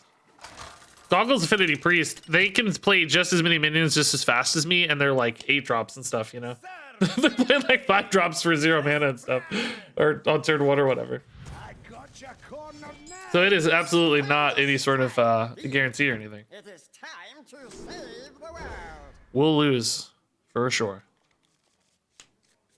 What's wrong with hero power? Oh, nothing. It's awesome. It's one of the best hero powers in the game. It's just that somehow we never needed it. It just never made more sense than other plays throughout the first 7 games. And we observed that and we're like, oh my God, we don't even need hero powers. It became a meme. But there was no like reason for it. It's just, you know, often we found playing it, you know, a Murloc war leader was often better than using the hero power or whatever. So there was no need to hero power. That was the first time I needed it for lethal. Spooky weapon, goggles, cheese. Okay, some scary stuff happening for sure. We can go Tide Hunter. Excuse me, Miss Kelvin. I think you need to go.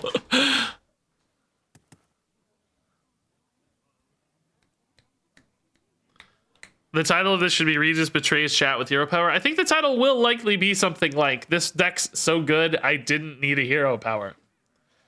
I think that's a good storyline. Grab your cutlass. Let's buckle sword. Yahar. I don't know. Tide Hunter here is technically better. But I could try to... Well, no. That's too sneaky. This is really not my favorite opener we've had, I gotta say. This feels a little weak. Seer is definitely a good follow-up, though. We can stick enough minions here, but hero power is really good. I don't know. I don't think we're gonna have a lot left here. So probably gonna end up going Lookout and look for a 1-drop, maybe. I don't know.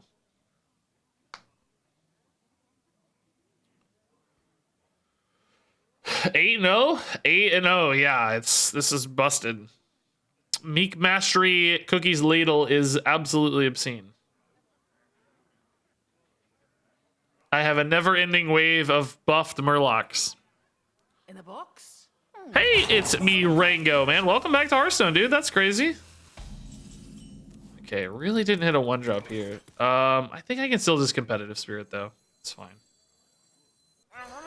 Like you guys said, good curve fill here, really, right?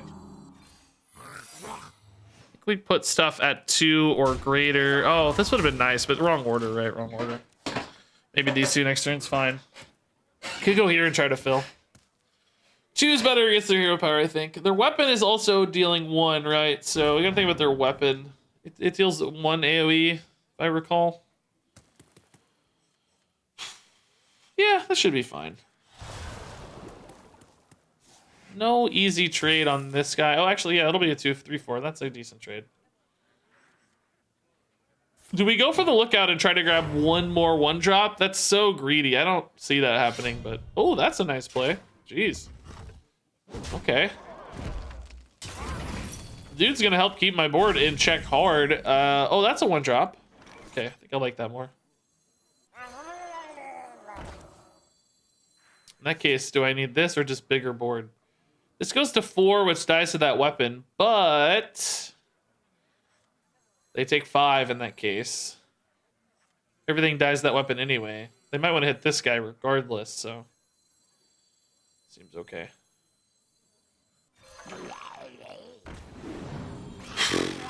Do I start turning the corner face or not, guys? I don't know. I think a value trade here is pretty good.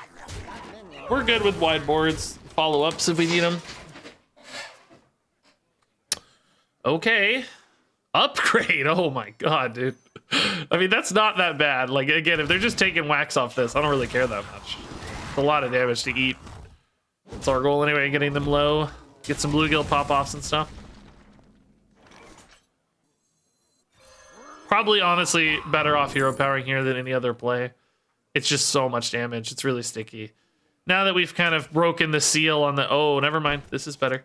I was gonna say, now that we've broken the seal, you know, it's kind of okay, I think. But obviously, more leaders, more damage anyway. A little weaker to stuff like Brawl, but we have Bluegill hero power soon. It's just almost lethal in its own right. Broken the seal. Trading didn't get you to 8-0, Regis. How dare you? Why are you trading? Yeah, they're not a quest. Yeah, I don't know. More like weapon. My Magni's diamond beard. Wait, isn't Hobo Bacon a viewer? Hobo Bacon. Weren't you here earlier today even? Hold up. I'm almost certain Hobo Bacon got a gifted sub earlier. I remember reading the name. Yeah, that won't matter. Any minion surviving here makes Bluegill lethal, right?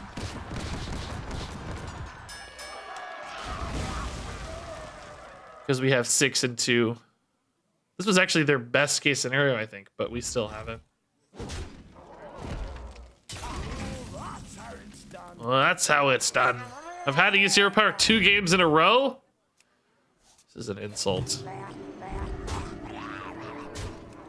Okay.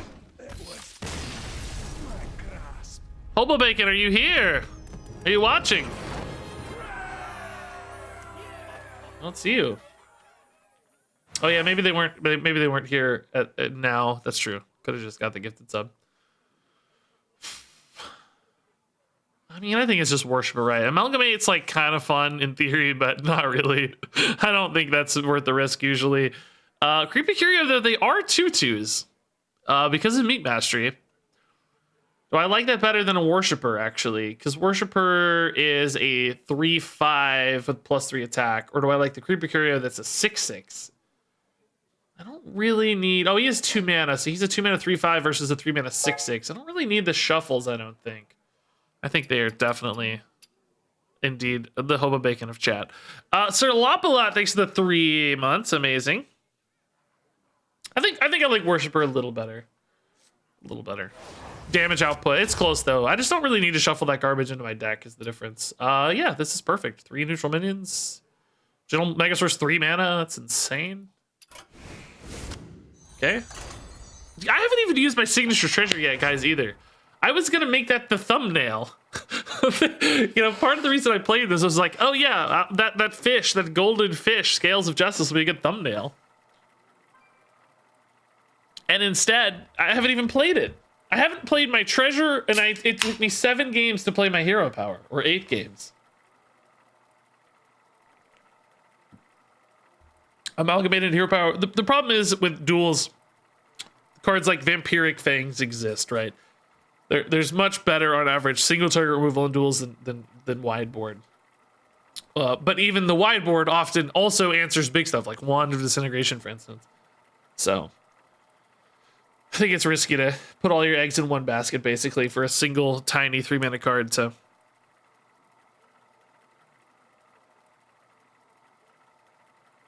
we don't need treasures or hero power. This deck's so good, it didn't need a treasure or hero power. This deck is so broken.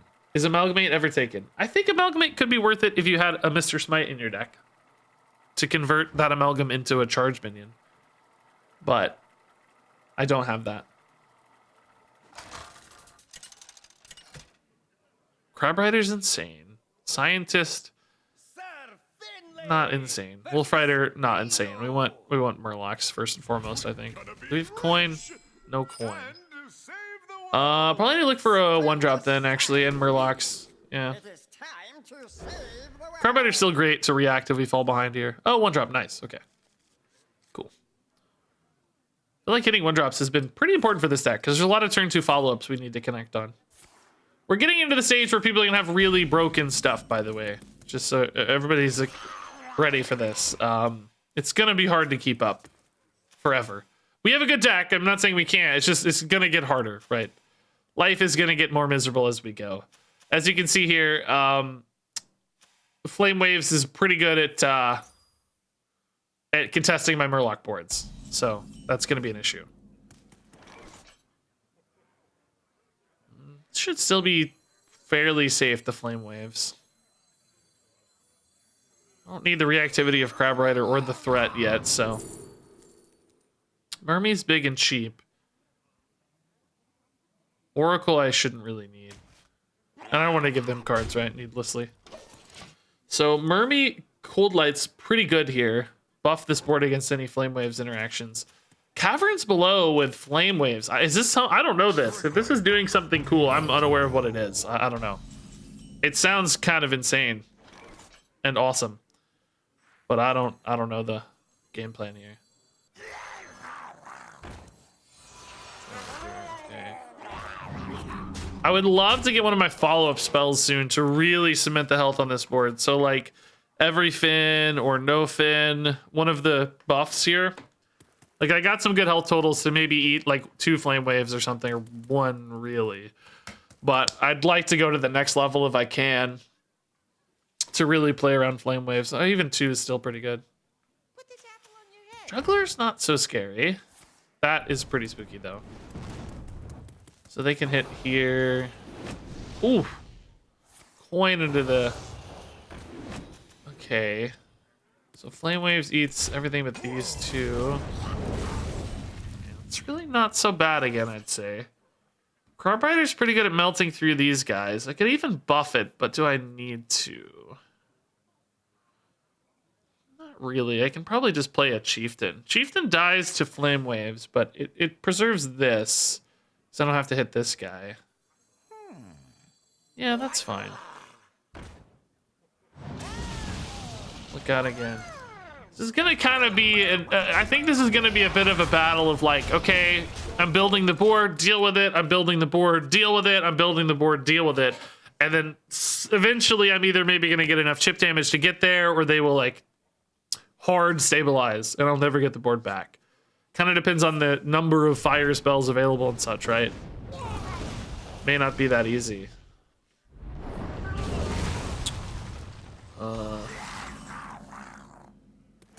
So that was one they dealt with. Needless to say, I need some follow-up buffs, I think.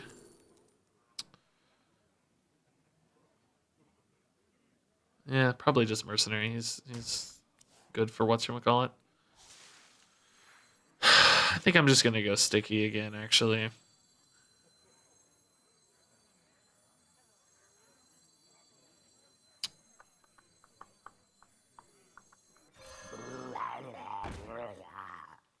I mean, that needs to die, I guess. I hate putting stuff at 2, though. Putting stuff at 4 is also not that useful, though. Doesn't have hero power, too. Man, this is actually really tough. Hydrologist into Oh My Yogg was the play. Oh, man, you know what cards you're going to get. That's helpful. That's useful information. I wish I knew that. I'm gonna take a bit of a pivot, obviously, here. I don't know yet. I just don't know how to use this yet. I think it's better on like a charge minion or something. I don't know yet, obviously, what it's better on, but hero power or charge minions give it more play. I'm not sure if I should go for magic fins yet or not. It's really tough because they're not as stat heavy because, wow, they don't have the Meek mastery buff, right? So I'm kind of trying to play out my neutral minions to really overwhelm and swarm right now. The magic fin's more of a like hedge, like I'm expecting to lose my board kind of hedge. How much damage do we have here? 10, 14, 18, 19 plus 2 is 21. Could kind of save these for a future turn. Yeah, I think we actually just go in on hero power here.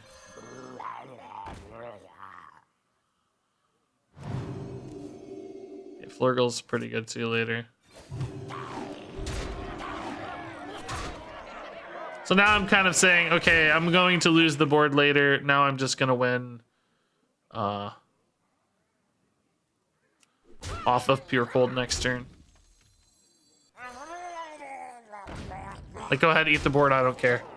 We just want the game to be over, right? Yeah, they didn't seem to hit a lot of Flame Waves. I don't know. Their deck probably has minions if it's running Caverns Below. So they must have just kind of a sprinkling of fire spells and then a lot more minions beyond that, perhaps. This hero power is going to farm, but it just doesn't matter.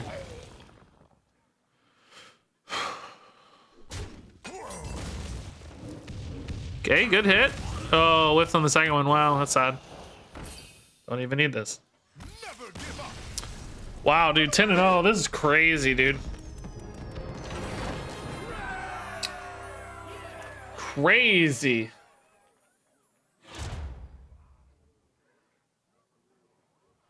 Okay, that's a Murloc, but not good enough. Obviously, no more please is good.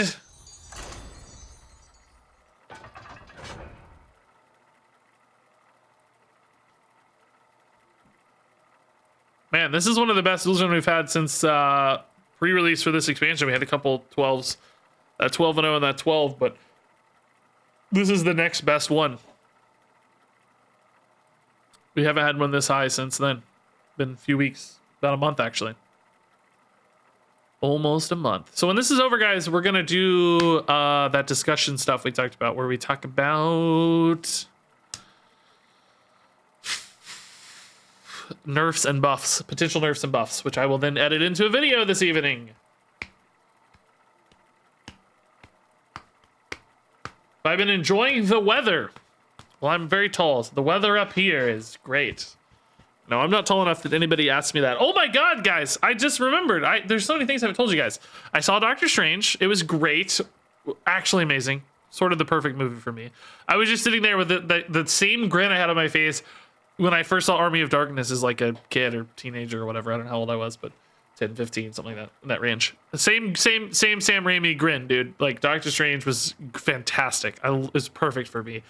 I was like reliving Army of Darkness numerous times.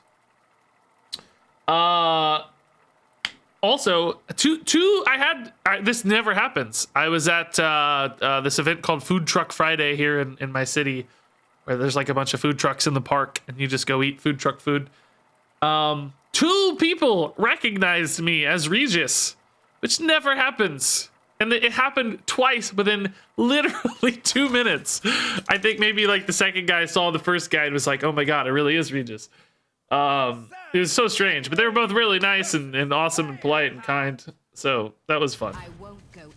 But it was just such a shock. It never happened. I was like, oh my god. Oh my god. So we could go scout on 1 if we're like really greedy here instead of dire mole. I mean, I don't love dire mole. I like Murlocs better. Yeah. 2 force scouts, pretty sticky on 1. Sets me up to follow up pretty hard. Yeah, we get another Murloc. Yeah, let's do it. Have not yet seen Everything Everywhere All at Once. No, it's on our list for sure. It looks awesome. Another multiversal movie. Okay, Plaguebringer Flame. So this is a race. This is who can get the other one dead first. I think I'm pretty good in a race. I think I might be able to get them dead first. If they're just fireballing face a lot, they're not going to be reacting to my board especially well, right?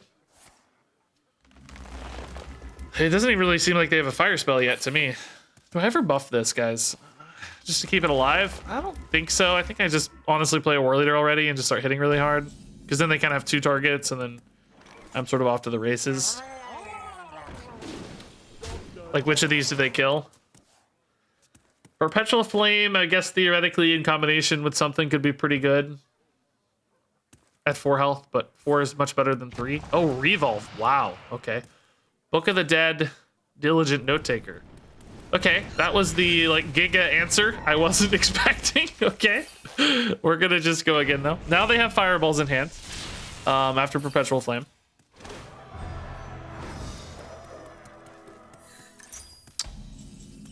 Hey, Scales is here. What do you know? I'm gonna keep the heat on though, right? Like, they can't give up here. They have to keep responding to stuff, or I will win this race, I think. I'm confident. Curve-wise, 1-1-2 probably next turn. Could go 2-1, but that leaves me a little floaty. No. Let's go. Let's go wide. We want this guy to get big, right? Is it gonna get a fireball? Okay. I can live with that, actually. That's fine. That's a still net positive exchange for me. Plus I have Book of the Dead, so if they're clearing minions, like, this becomes really interesting later. So I'm totally fine with that. Yeah, again, we'll just go big one more time here. That's a good follow-up next turn. We get some sticky minions out. That's nice. Okay.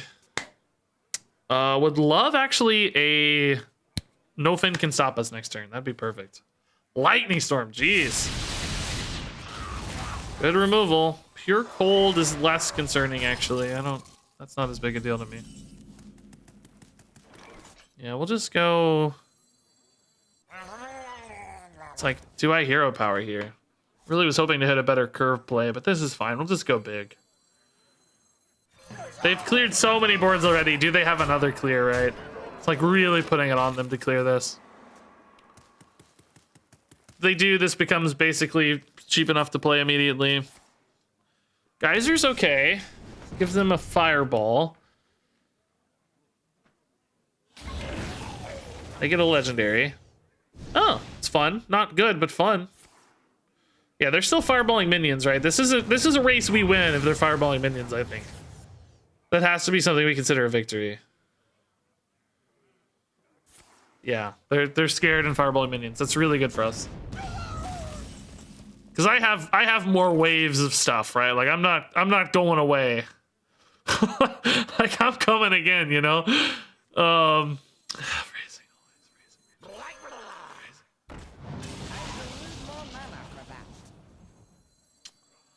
Is this actually just better right now? It does 5 plus 3 is 8. That puts them at 12. This is 7 plus maybe like a hero power next turn. Yeah, I think it's theoretically a little better. That being a Murloc is not relevant based on any hand buffs or anything right now, so let's just push as much damage as fast as I can. This sets up kind of the 2-turn kill. Not always, but this goes to 0 if they clear. They don't clear any like hero power is pretty good. I guess I could have saved the charge for the hero power and put in a minion, but then I don't. It's kind of the same difference, right? It attacks twice or once. Didn't make any sense. The words I just said did not make any sense. I am confident. Does this live? It's a big deal if it does. Oh, they fireball the minion again. I love it. I love it. They just have to keep fireballing minions, dude. Okay. Yeah, we're not on lethal yet. They'd be at 16, right? So I still wouldn't have lethal, would I? No, I would have had 15, yeah. That's what I'm trying to get at when I said those really confusing words. Tiny Finn's free and big. Yeah, that's fine. We're gonna hero power the 4/3 here to make a threat, right? And then ask them to figure it out, basically.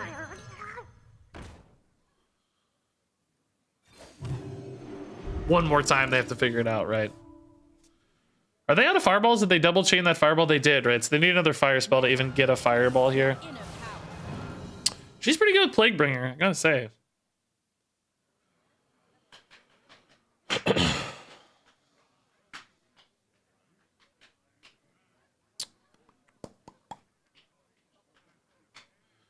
Alrighty, charged call is gross. Multiple 6 traps. Book of the Day can clear that though. Sometimes. Pride now. That's crazy big, dude. Jeez. Oh, they're not on quest yet. I don't know why I said multiple. That's just one, bro. That's just one. Frail Spirit's fine. Don't even know if that's enough on board, is it? I have another Wind Fury. Please. Hit. That's 8, 9. I guess I would only have 9 based on the current board state. Oh, this probably feels like enough to them, yeah. Sadly, Book will seal the deal for them, but... Well, I guess... only barely, man.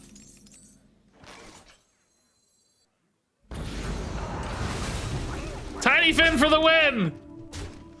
Let's go. 11-0. I think we're favored against Plaguebringer Shaman. I wouldn't mind seeing that again, honestly. Wouldn't mind seeing that again. Boy, I don't really like any of these. Krusty is cheaper, which is nice and pretty reactive. I guess we take a Krusty. He's pretty good. 4-mana Krusty is pretty exciting. Bubba, they are 2/2s for the record. So they are sort of threatening in their own right. But I think I'm fine at building threats. I think a little reactivity wouldn't hurt. Go for Quel'Dalar. I mean, I think it's technically possible if I lose, right? I could get a Quel'Dalar if I lose. That'd be funny, though. This actually feels like one of the most busted decks I've ever played, by the way. I think this is one of the most broken decks I've ever played.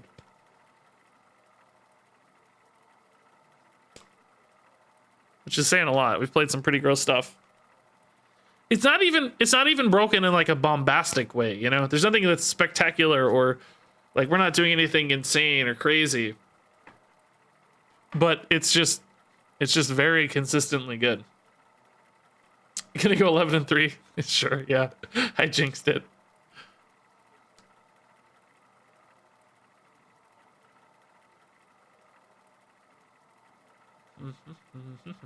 Yeah, without Murloc draw, we'd be in trouble. We run out of gas too fast.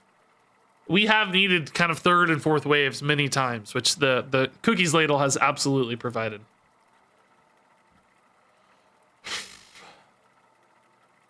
Three busted decks incoming. It's like I said earlier, I don't think this by any means is a deck that's guaranteed to win. I think a Dragon Affinity Goggles Priest will still beat us. We just haven't seen one yet. We've gotten lucky. We haven't ran into an Goggles Affinity Priest. Because again, they'll play like a 5-6 dragon dude on turn 1, you know? And then I can't keep up with that. They'll just swarm the board and I'll never get it back. That's what I was kind of expecting this run to lose to. It just never happens. This might be a Dragon Affinity Priest, I guess. Not the traditional one, but could still be that. Frenzied Fellwing's like a real greedy keep, right? I don't think I can keep it. It's like, yeah, if I get a 1-drop and connect, it's insane. But if I don't, I get really punished for keeping it. It's a 3-mana 4/4, which is not good enough for this stack. I think we have to get a more consistent Murloc opener. That's our worst mulligan yet, by the way. Just no good plays.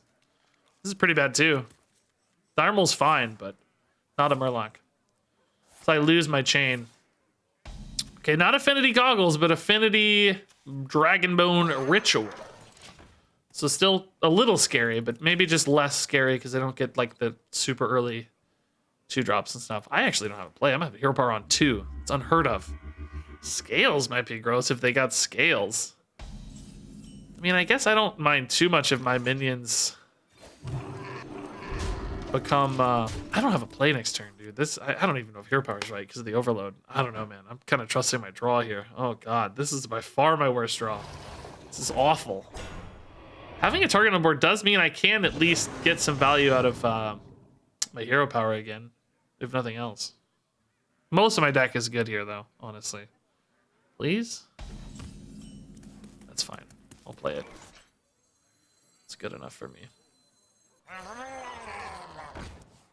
Get the chain going, right? Pretty bad still, though. I feel like I might have to actually use scales to, like, recover a little bit. I wonder what this is, dude. I hope it's not a scales. I mean, if they turn my board into scales, that's okay, I guess. But just don't want them having, like, crazy resources, you know? This pair sucks. Cookie's pretty bad.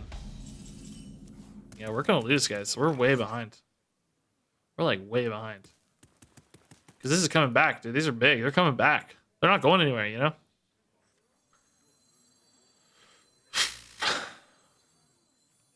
I'll go Cookie. It gets me some stats in play. War Leader's not really better, right? No, this gets stats off the weapon, right? I get to do stuff off the weapon basically here.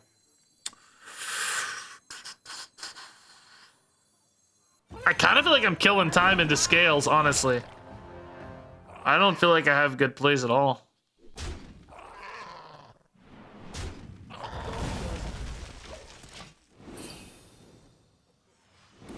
So next turn I probably just play the 5s out, just so scales is not overloaded, right? If they had scales, it would be 5 for them. I don't certainly think they'd want to use it yet.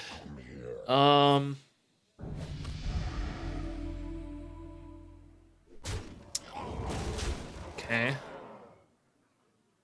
Mind Shield was pretty good. Fortunately. This is a good hit for us, though. This goes to 4. It doesn't really help on these, does it? I could kill one of these, but they're not that much scarier, because I'm going to scales them anyway next turn, so... So again, just play stuff here.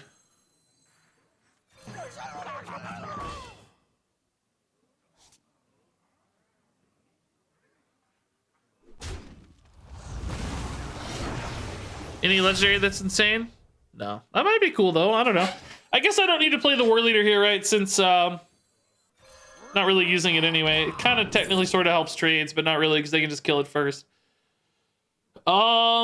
Yeah, Raider's cheap, but I'm gonna be filling my hand with a bunch of garbage anyway, but it's cheap for the Tide Caller. So yeah. Nah, let's wait. We're gonna scales, so. Shame those are dead, honestly. Well, just one's dead. That's fine. I'm gonna get the other two in the scales, I guess.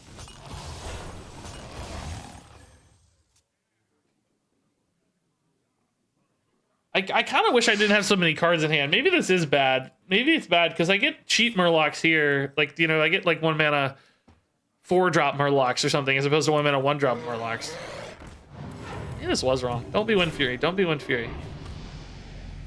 Cool. Was the only terrible roll because I take 1 billion damage.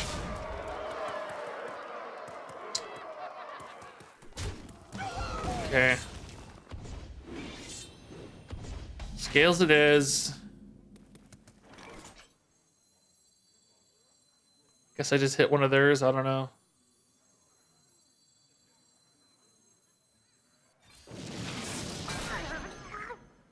Oh, yeah. Those are not very good. Okay. So, I think we go into the crazy Megasaur turn now. Just play 4 of these and a Megasaur. Try to hit, like, Divine Shield or maybe Taunt. I don't think I need Taunt yet. Probably. Poisonous could be cool, but they don't have Rush. Did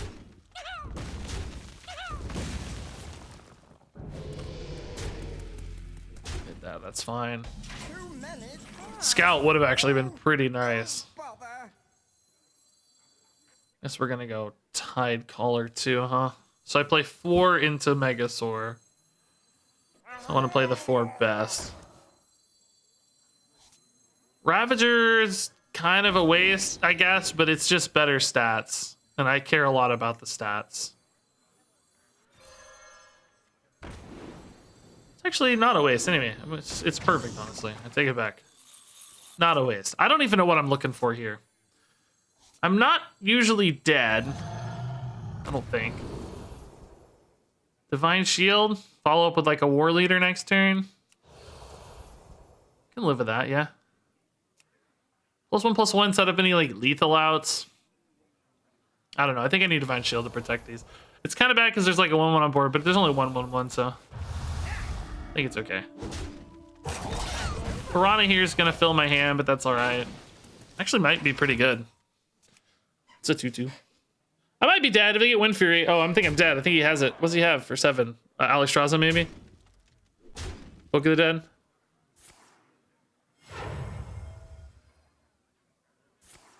Oh. Just attacking into scales. Sure, yeah. Thankfully, this still benefits me. Yeah, I get a net advantage here.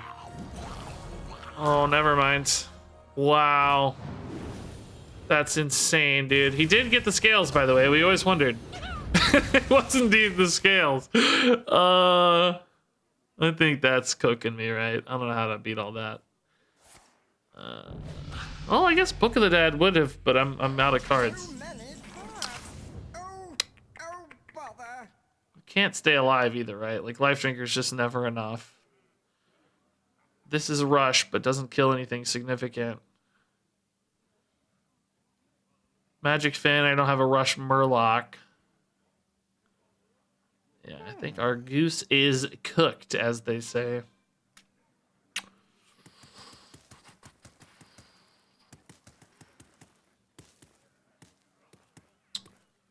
The Murlocker becomes the Murloc-y. Yeah, I think that's it, right? There's nothing here that matters, right? There's no Murloc that if this could draw Book of the Dead, like yeah, maybe. But there's no Murloc it draws. So doesn't do anything. We're just dead zo, guys. Just dead zo. GG. Good try. Man, losing that scout off the top was tough. If we'd gotten a scout, I think we could have been in a better spot. Flurglemancer too, though, man. They hit the Flurglemancer off their scales is pretty insane. They got a better scales than us. Imagine if I had gotten Flurglemancer off scales. I would have wiped out that board so that there wouldn't have been anything left to hit. You know, would have saved a ton of health basically. No more, please. Of course. I told you 12 and 1. I hope so. I would just like to get to 12 at this stage. 11 and 3 is a real possibility. I lost to my own freaking Scales of Justice. I never even got to play it. And then I lost to it, man. Gross. I'm trying to think if there was a different line in that game that could have gotten us there. I don't know. It didn't really feel like we had a lot of other windows. Once we lost the board early, it was all about just buying time into Scales and then...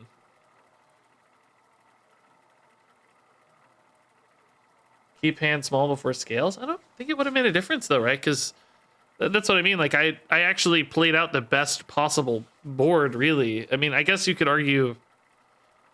I don't know. I don't know what like 1 or 2 extra 1/1 1 mana Murlocs would have been better than Megasaur as a follow-up, you know? Like that was I had the exact right amount of mana follow-up on Scales with Megasaur that built the craziest board. Because he just would have scaled whatever 7 Murlocs I had on board anyway and still would have cleared them. It wouldn't have made a difference. If it were Flurgle, I mean, I guess, yeah, that's a pretty hard pretty crazy like I gotta hit exactly a Murgle off the 1 extra spot in hand. That's a hard one to rely on and say I'm gonna definitely make this worst play now just in case this 1 extra spot in hand results in a Murgle. Because remember, the decision was giving up a War Leader versus a Lookout, and I thought, well, the War Leader is really good to end the game later, right? So I don't want to sacrifice the War Leader on board for nothing, basically. So I would have had to trade that extra spot in hand for a War Leader. I don't think that's a call I can reasonably make. Either way, it's a close game. I played you 2 days ago, won our matchup. The next turn got slaughtered for 8th place. I did play some Battlegrounds. That is possibly true. That could indeed be me.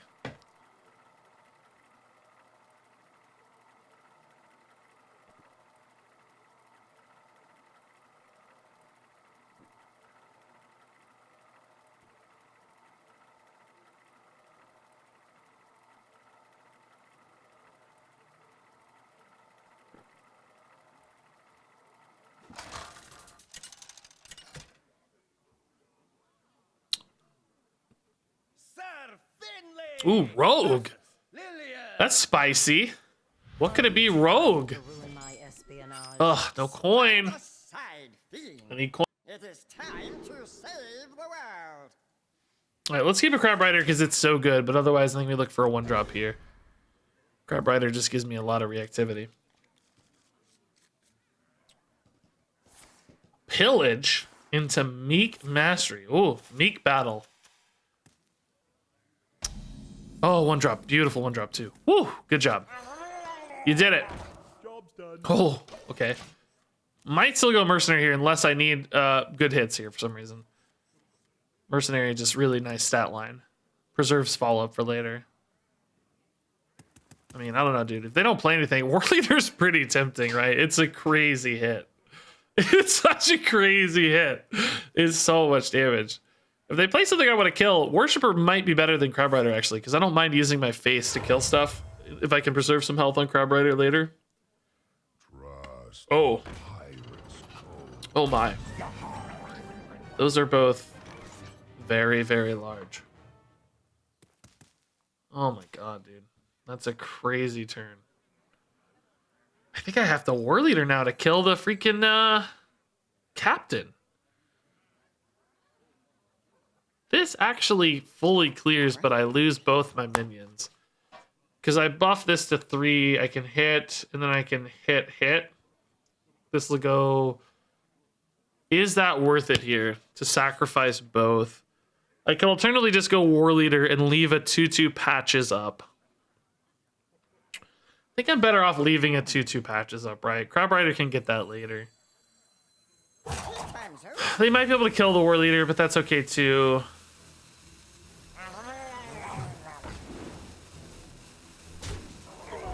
I like this a little more. This leaves me with a net advantage as opposed to net neutral with the Crab Rider play.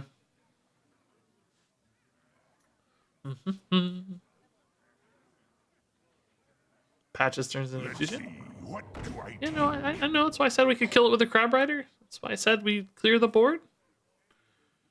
That's the thing I spent the most of the turn talking about. That is indeed the thing I discussed at great length. Yeah. You guys are throwing me for a loop here. Crab Rider would leave you with Tide? I don't think so. It was always gonna have to hit the. Oh, you're saying hit the. Oh, you're saying hit the. Oh, okay. Actually, I see what you're saying. Hit the. Oh yeah, I could have hit the War Leader twice or the Captain twice with the Crab Rider, and then traded. Oh yeah, okay. No, that does make more sense. I do like that. I'm still not sure it's a better play, but that is pretty spicy. Yeah, I don't really care if this dies, right? Let's just go. Let's go Worshipper here. We got the good turn 4 Murlocs next turn. It's all good. Book of the Dead's going to be pretty important in this matchup, I suspect. It seems like they have a lot of pirate action. We haven't seen what Pillage is doing yet, though. I mean, obviously they're hero power, but maybe anything beyond that, we don't know. This is 14 burst. That's like 21 damage already accrued. A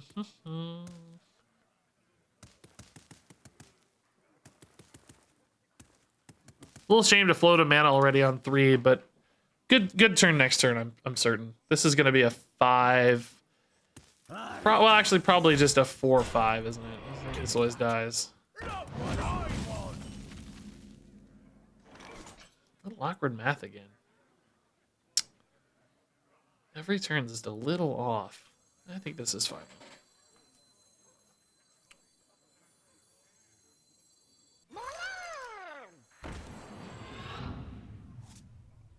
Do I play a Seer here to keep this healthy?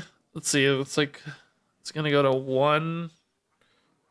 I can push it to 3, which does keep it alive against hero power. If I tank the 2 here, yeah, I think that's probably worth it. A 2/3 is pretty good. Could sacrifice the Worshipper, but I think that's ultimately still worth far more.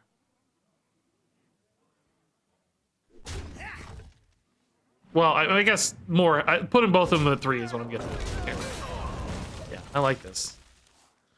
I lose an attack on the Crab Rider, but I keep them both at 3 against weapon. I don't know if weapon's actually the breakpoint that matters, but it certainly seems like the only visible thing we have any control over, so 3 is a magic number. I think it's worth losing 3 face damage to keep the board more sturdy, particularly into a Megasaur. We have, like, boom, boom, if these Murlocs can all survive. We'll see.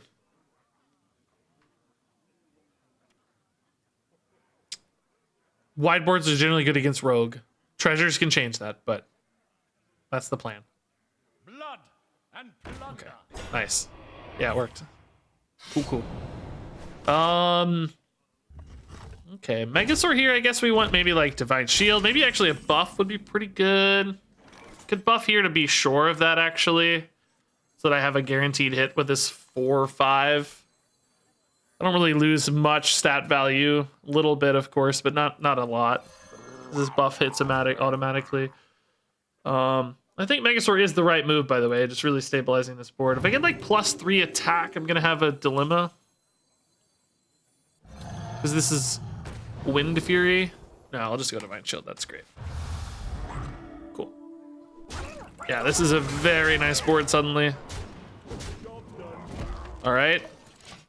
Getting very close to just having a lethal here too. This is always a 21 hit as soon as this gets to 0 anyway. Boo-doo-boo. Dead to Reflections? I don't think so, actually. It's only 21. I would have 23 damage output with Reflections here.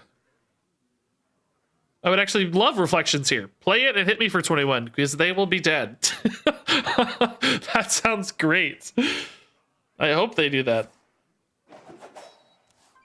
How does Rogue clear that? I don't think they do usually. It would take a treasure, like Wand or something. This feels like lethal, right? 8, 11, 17, and 14. I think that's 31. I'm counting right.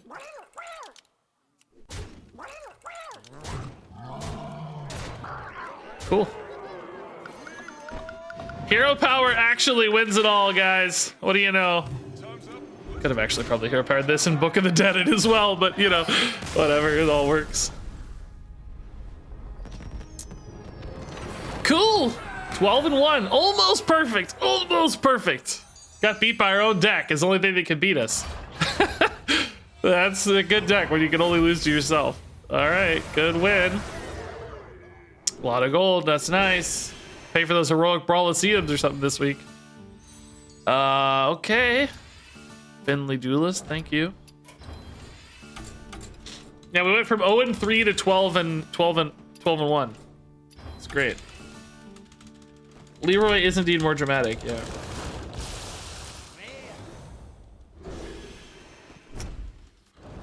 Alright guys, I gotta take a pee break real quick, and then we're gonna do something else, so don't go anywhere. Or maybe do, I don't care, but I'll be right back. Give me 30 seconds. Alrighty, so we're done with Hearthstone. If you guys just want to watch Hearthstone, you can go. We're gonna do a discussion now. Should have told you that before the break. I'm sorry.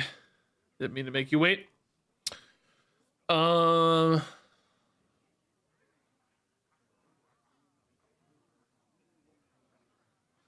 So, what we're gonna talk about in this episode of Regis Talks About Stuff and Things and Things. Oh, I sound weird without my headset on. Oh man, it's tripping me out. Okay, so we got this tweet today. Heads up, adventurers. Details on our newest patch are coming May 19th. Look forward to adjustments to both Battlegrounds and Standard, including nerfs and buffs. So, as was already teased in an AMA, nerfs and buffs coming this Thursday. And that's not just the details, but the patch has been confirmed also coming May 19th. So in 3 days, we're going to get nerfs and buffs. And I wanted to talk with you guys about which cards you think are most likely to be nerfed and buffed. And of course, I have some thoughts as well, but I wanted to hear everybody's takes here on what cards are causing you the most ire and which cards you'd like to see buffed as well. So which ones do you hate and which ones do you think need some positive upside here to become playable, particularly probably in Priest and Warlock, which were mentioned. Maybe even Rogue is struggling a little bit, depending on the rank brackets. But to facilitate this conversation, I did want to pull up some HS Replay real quick. Here is the HS Replay meta report over the last 3 days. And sorry, this is a little bright, but I don't know if they have a dark mode. I don't think so. Last 3 days, Diamond through Legend. Just to give you some context, the decks that are best right now are Aggro, Naga, Demon Hunter. Both of the kind of tempo-y versions of Paladin, mid-rangey, minion-y versions of Paladin are also tier 1 at Diamond through Legend. Then tier 2 is led by Quest Hunter. It's very close to that tier 1 mark as well. Mech Mage, some variations of Warrior. As you get to high Legend, things do shift a lot. There is basically a trio of Warrior, Hunter, and Demon Hunter and Druid that all kind of counter each other. Depending on the day and the wave of the meta that you're in, things can change, but currently it looks like Celestial Druid is number 1. Now, Blizzard does sometimes balance for the top of the meta, but I think they most often balance for the lower parts of the meta. And in all cases, Naga Demon Hunter looks like the standout offender across various versions of the meta. So this is far and away the most likely target for nerfs. And within this deck, I think your most likely nerf target is, of course, Drekthar. Drekthar is really insane right now. Kind of obscene mulligan win rates. When he's played on 4, you just win the game almost always. So Drekthar seems like the most obvious target, but there are also potentially other good cards that could get nerfed as well. I think Multi-Strike is very powerful for what it does, so I wouldn't be shocked to see Multi-Strike or perhaps Dead Prison Glaive both impacted as power cards, power outliers of sorts in this deck. So for me, those are the 3 that stand out the most. Now, Drekthar also has the upside of nerfing Quest Hunter, which is another deck I think a lot of people hate. Drekthar really popular in Quest Hunter, despite it being a spell-based deck. Drekthar is also really obscenely good in this one. 73% mulligan win rate for Drekthar. So this creates kind of those overwhelming power spikes on turn 4. So that's the context. That said, let's talk through each of these sort of individually a little bit. I'm going to pull up the game here to talk through these. So I think we all can acknowledge Drekthar is the most obvious and terrifying offender in the current meta, a part of numerous high tier decks and really crazy win rate spikes when played. Now, obviously, Drekthar is a dilemma for Blizzard because they just sold this for $25 for the Diamond Drekthars, which you'll note I do not have. I'm too cheap for that myself, and I play this game for a job. So will Drekthar be avoided because of the $25 thing? I certainly hope not. I think that would suck. I hope he's still impacted. I don't know how they're going to kind of make right or make do on the people who paid the $25. There's an argument they shouldn't have to because they can expect cards to change, but I still think it'd be nice to give some token appreciation to people who spent $25 expecting Drekthar to be a part of their favorite deck, and then maybe he gets nerfed and sucks. That's a lame experience for everybody. So what would you guys do to make Drekthar worse? Make him a 3/3, says Vesely Lopez. I could certainly see a 3/3 Drekthar being a reasonable nerf. I think health total in particular is the great way to go with this. I would almost maybe even make him like a 4/2 or a 3/2 so that he's very easy to kill. Because right now what happens is sometimes this will summon like 14 health in stats, just like crazy 5 health 3 drops and a 4 health 3 drop, and it's just so much that you can't get through all of it. I think if you lower the health on Drekthar, often part of the scariness is this like 4 damage that just sticks around for a turn or two, whacking you in the face. If you make it really easy to kill Drekthar at 2 health, I think you still get the like upside of summoning the stuff, cheating things out of your deck. That's there, but you lose that like persistent threat of this 4/4, making him much, much easier to kill. I don't like mana changes as much. Like, push him to 3 mana. It might sound like a buff, but it's also sort of a nerf, obviously, because you have to run cheaper minions. He can only summon 2 drops instead of 3 drops.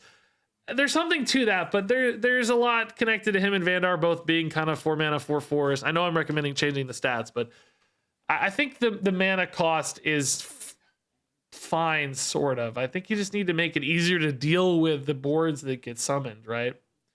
I think he'd still be pretty gross as a 3 mana 3/3 that summoned 2 drops, honestly. There are some decks that wouldn't care. Like, you'd still get Raj in Face Hunter, in Quest Hunter, that's a 2 drop, right? So it would just shift the Quest Hunter. Probably would almost be better in Quest Hunter, but maybe worse in Demon Hunter.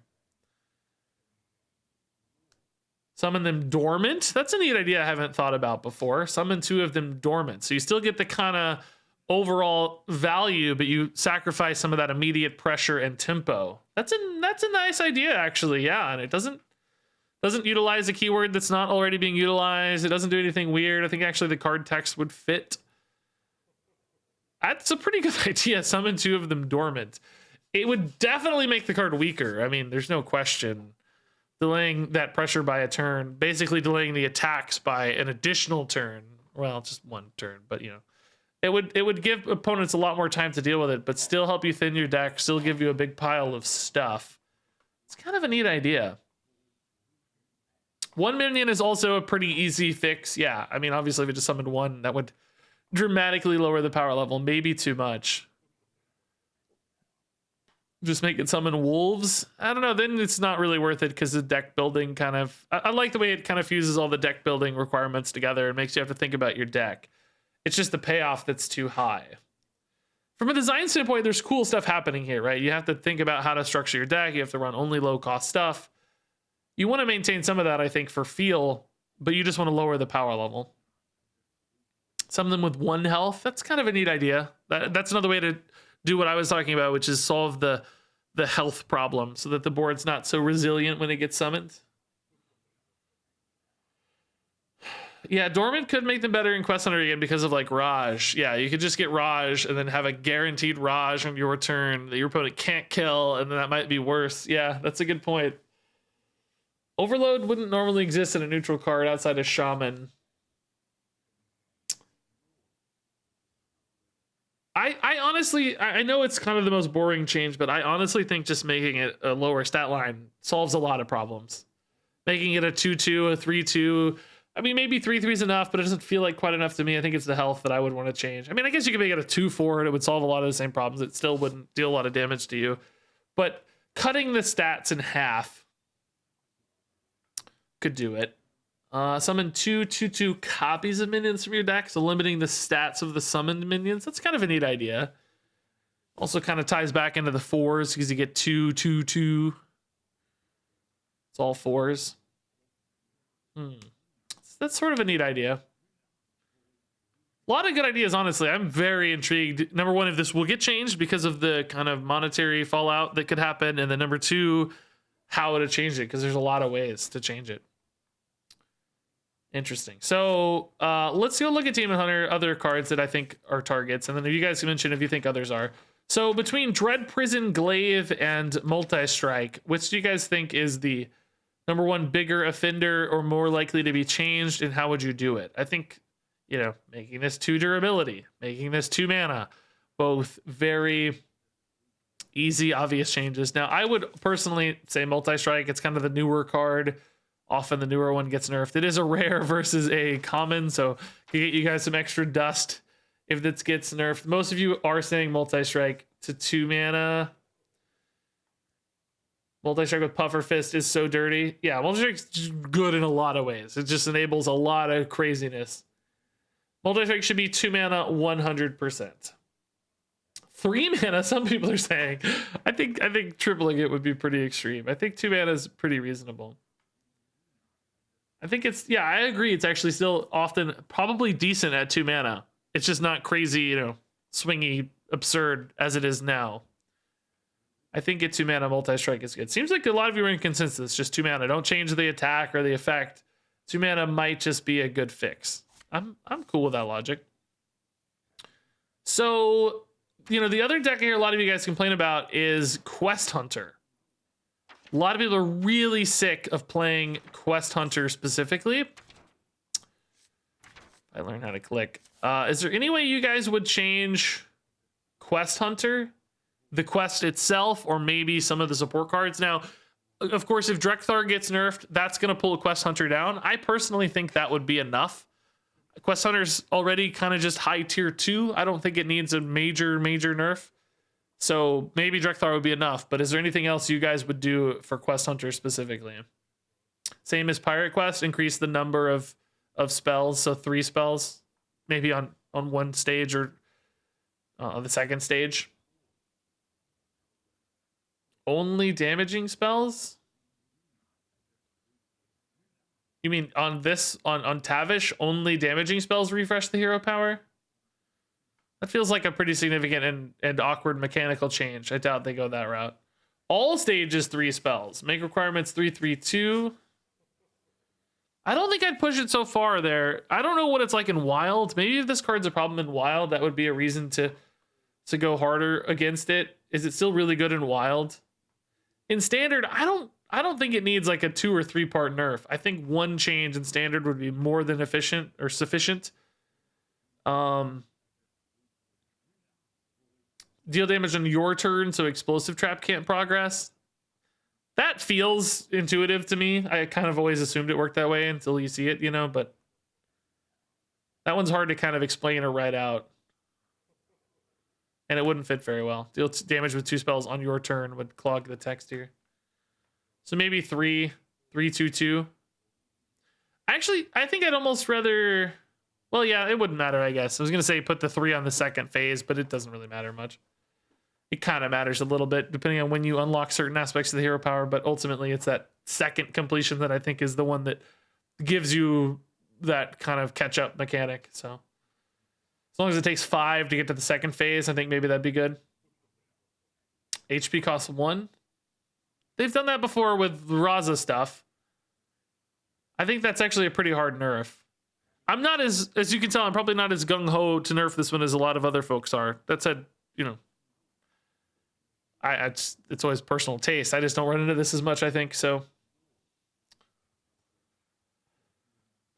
I would say a smaller change like deal damage with 3 spells is enough for Standard. If you're a Wild player and you want more than that, I totally understand, yeah. 5 mana 7/7 for Tavish is pretty consistent across the board. I don't think you'd tweak the cost or stats of Tavish much.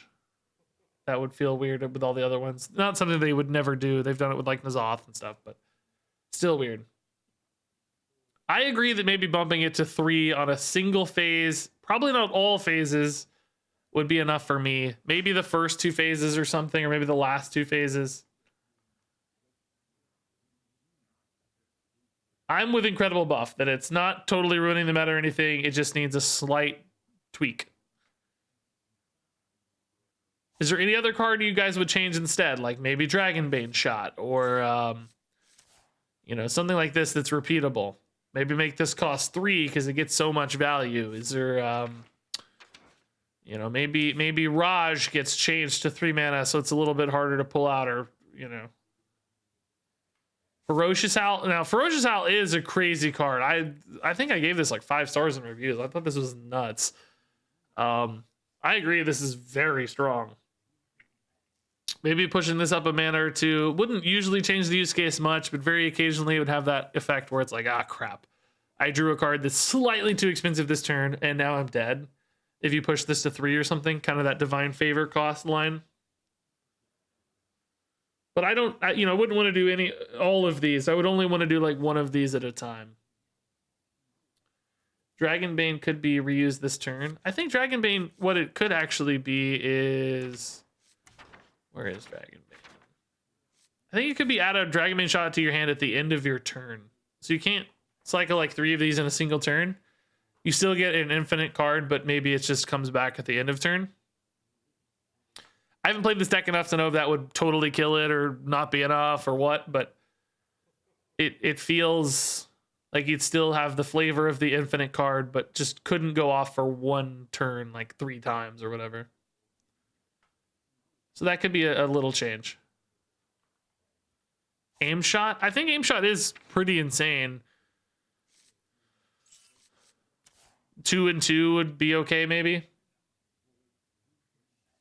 Still 3 mana, deal 4, which isn't great. This currently is kind of in that kill command line, which I do like. I probably wouldn't go after Aim Shot first, personally. Okay, so this one's one that God, we're taking too long. I wanted to talk about buffs. Oh my god, we're taking too long. Would you guys do anything for Paladin? Paladin actually has a lot of good decks. And I wonder if Cariel should go to 8 mana. Paladin's up there at the top of the meta. I get a lot of complaints about Cariel on YouTube. Almost as much as Mr. Smite. Basically, control players complain about Mr. Smite a lot, and Quest Hunter a lot, and Demon Hunter a lot, and then aggro players all complain about Cariel. Aggro players that hate Cariel. I love Cariel. Cariel's like one of my favorite cards ever. I love Cariel. I would be sad to see Cariel go to 8, but again, I acknowledge and recognize I'm not the only person playing the game. So weapon loses durability. I kind of don't hate that. It makes sense that if you want to get the damage, you sacrifice your weapon, but so you don't have infinite damage on top of all this defensive utility. I don't think it should lose durability based on when you take the damage, but if you want to attack, you sacrifice the durability. That's a fair change. I mean, pushing this to 8 is probably reasonable too. Honestly, it's still a really good card at 8. It would still be good in the like late game grindy control v control matchups, but it might not shut down aggro decks as much. Now, again, I would hate that personally. I love shutting down aggro decks with this card. I will be so sad, but I wonder, is there anything else Paladin you guys might target that also seems like it's a fitting, like, we already had what's his name get buffed twice, or I mean nerfed once. I don't think it needs to be nerfed twice. Alliance Bannerman, but he's certainly used to quite some success in both of these hand buff and mech decks. Is there any other card that's used in both? Maybe Cariel. I don't think she's played a lot in mech, is she? There's probably needs to be some other... Is there any other Paladin card that fits in both? Yeah, I mean, obviously Radar Detector is really good for mech Paladin, but there's also hand buff Paladin. If you nerf Radar Detector, you're not going to nerf hand buff Paladin. And actually, currently hand buff Paladin was higher, I think we saw. So any card that fits in both could be pretty nice. Jewel Kit. Oh, Jewel Kit's a good... Yeah, Jewel Kit definitely runs away with games you play it early. Yeah. Jewel Kit could be the answer. Maybe 2 durability, maybe 2 cost. I could see Jewel Kit getting nerfed, actually. It's really good. Yeah, Jewel Kit's the answer.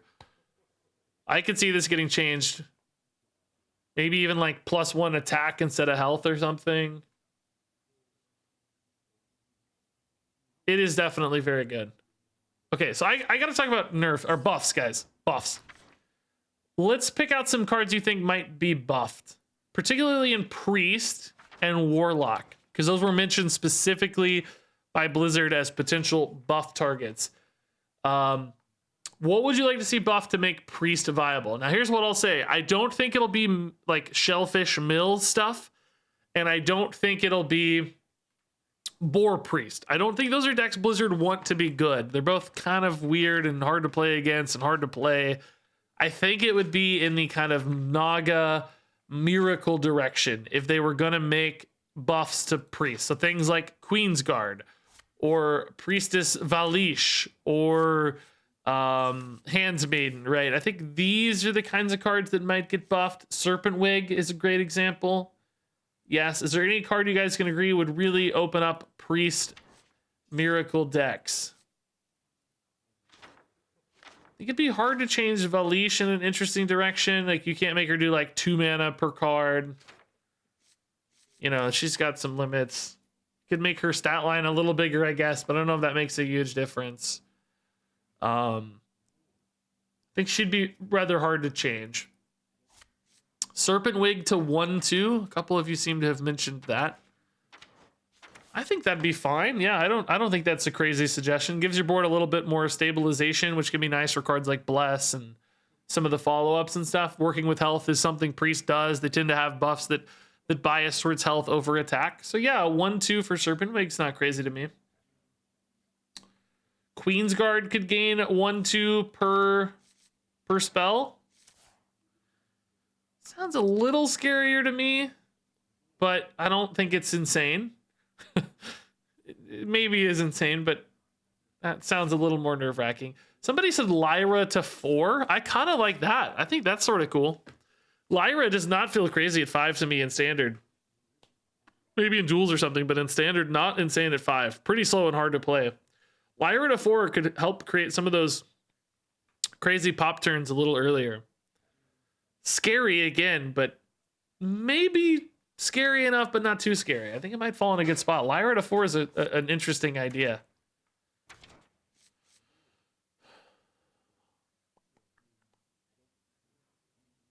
Lyra was back this whole time. Indeed, yeah. 5 mana, she's obviously not doing the job.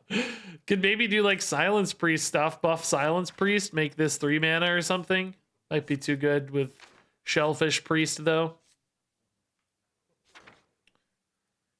I like those changes to the Nagas, though. I think that could help. I think Priest might need a couple changes to Naga to make them good. I don't know that one would be sufficient. So if we go talk about a Whirlpool to 7, maybe push a Control Priest. I kind of don't hate it. It's got this like symmetrical downside, right? It's obviously usually an upside to destroy copies wherever they are, but technically you could argue it's symmetrical, so making it cheaper than like a Twisting Nether is not inherently broken. I think 7's pretty dang cheap, but 7 has been a sweet spot for Priest removal in the past, to be fair. That's what we're thinking about. So what about Warlock, guys?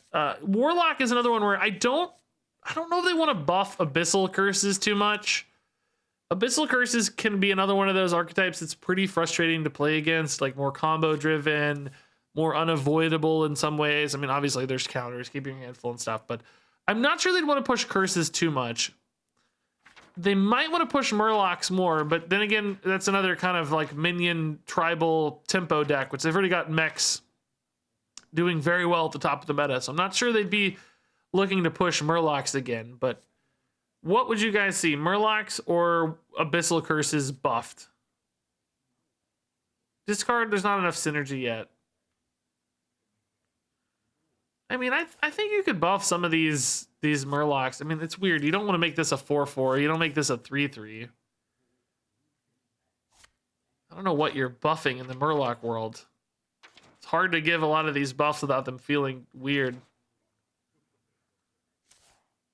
It's like, this doesn't need to be a 4/5, or maybe this could be a 5/4 or something, right? But I don't think that's a big change. I don't know. The Murlocs, as I look at them, don't really seem like they're that easy to tweak. I think if any of them change, like if this is 1/2s, that's too much. 2/1 buffs is too much. Stat line you don't want to change. Same thing here, too much. I think it might actually be Abyssals. Abyssal wave to 5. Yeah, I think that's reasonable. Still doesn't feel too broken. Kind of that Chaos Nova stat line with upside on the curse.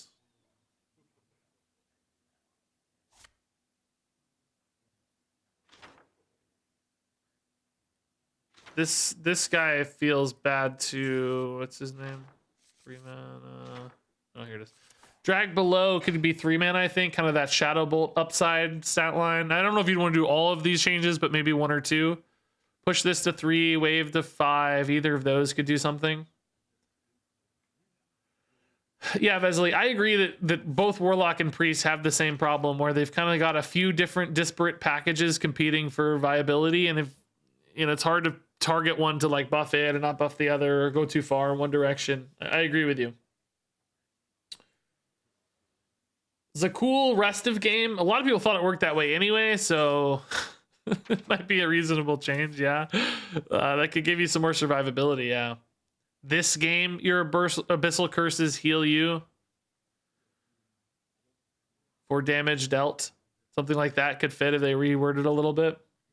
I wouldn't hate that. It would definitely make the deck feel more control oriented, but it might be really hard to beat. If you play this early enough, you're just going to be healing 1 billion while killing your opponent. That could be pretty frustrating.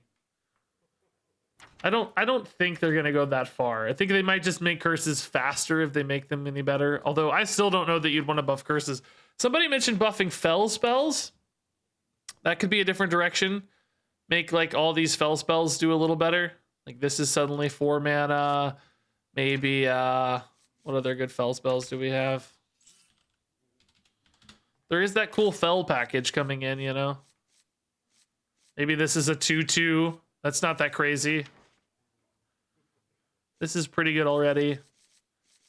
Fellwalker maybe to 5 mana, that sort of stuff. Infestation to 5. Buff some of these fell spells. Fell Warlock could be a cool way to push the class.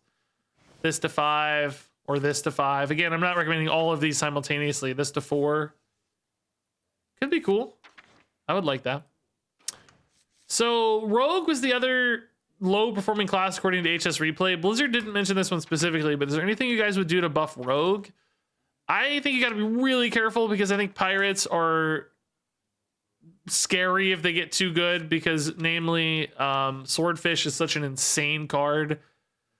I might let Rogue kind of naturally percolate up a little bit based on the nerfs to every other class. I don't know that I would want to push Rogue because they're scary. Yeah, if I were going to push Rogue, it'd definitely be in the more Thief direction.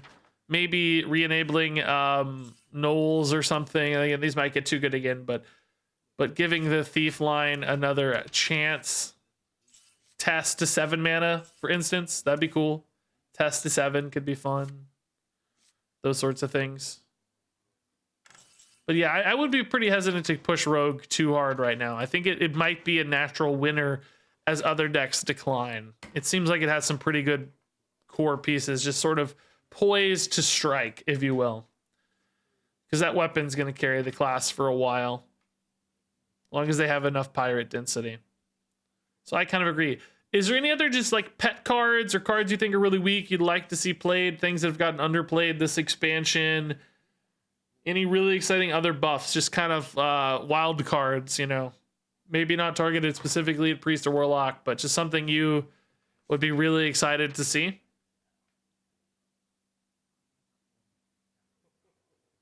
Oh, Demon Hunter Colossal, that's a good thought. Yeah, it's done really bad. I thought this was going to be so much better, dude. I thought this was going to be a Priestess of Fury or whatever, but across 5 bodies. Which I thought would be an upside because it'd be awkward to deal with. But instead, it's kind of a downside because AoEs deal with it so easily. I can see these going to 1/3s. It makes it better against a number of different AoEs and trades.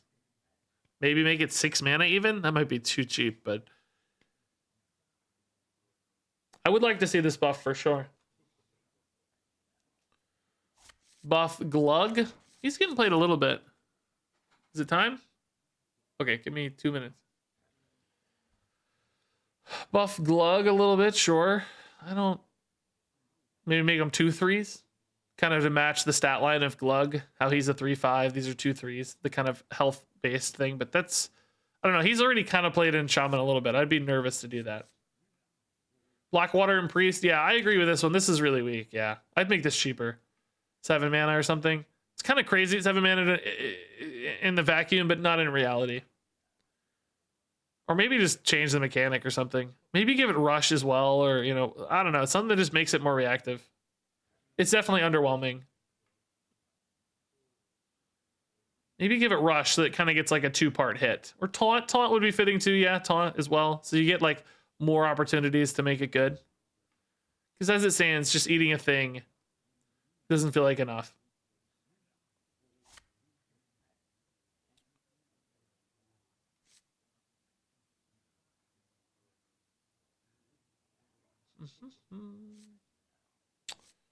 Divine Shield. Yeah, it doesn't seem like a kind of card that have Divine Shield, but it would be a fix to the problem. Yeah, I like it from a design standpoint, less from a flavor standpoint. But yeah, Divine Shield would be helpful. Attack the highest damage minion. Yeah, that might be good too. Make sure it actually responds well. I like those changes. Radiance of Ashara. That's a scary card to buff. I don't know if I'd change that one. Like, I feel like it's just waiting in the wings to be insane. It does a lot of stuff already. I don't think I'd change it much. It's like kind of nuts if you think about it. It just needs, it's been played a little bit. It gets scary quick.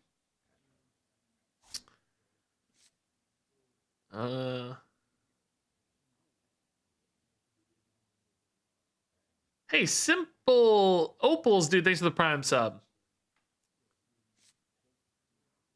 Wrathspine Enchanter. Is that this guy? Yeah. Yeah, I think this might get support later. Like, get some big spell stuff later. I wouldn't count it out just yet, maybe. So, okay, guys, I gotta go. I gotta go eat dinner. That was a good chat. I think some good buff targets, some good nerf targets. I gotta go, though. So, thanks, everybody, for hanging out. Appreciate the crazy good, kind hype trains earlier. The crazy duels run. Good chat here. This will be up on YouTube. Hopefully tonight. I'm going to try to edit this shortly. I need a video for today. This was a timely one, so we'll do that tonight. So thank you, everybody. Love you a ton. God, I got to drop a raid. I got to go eat tacos. I got to drop a raid. What a big day. What a big day.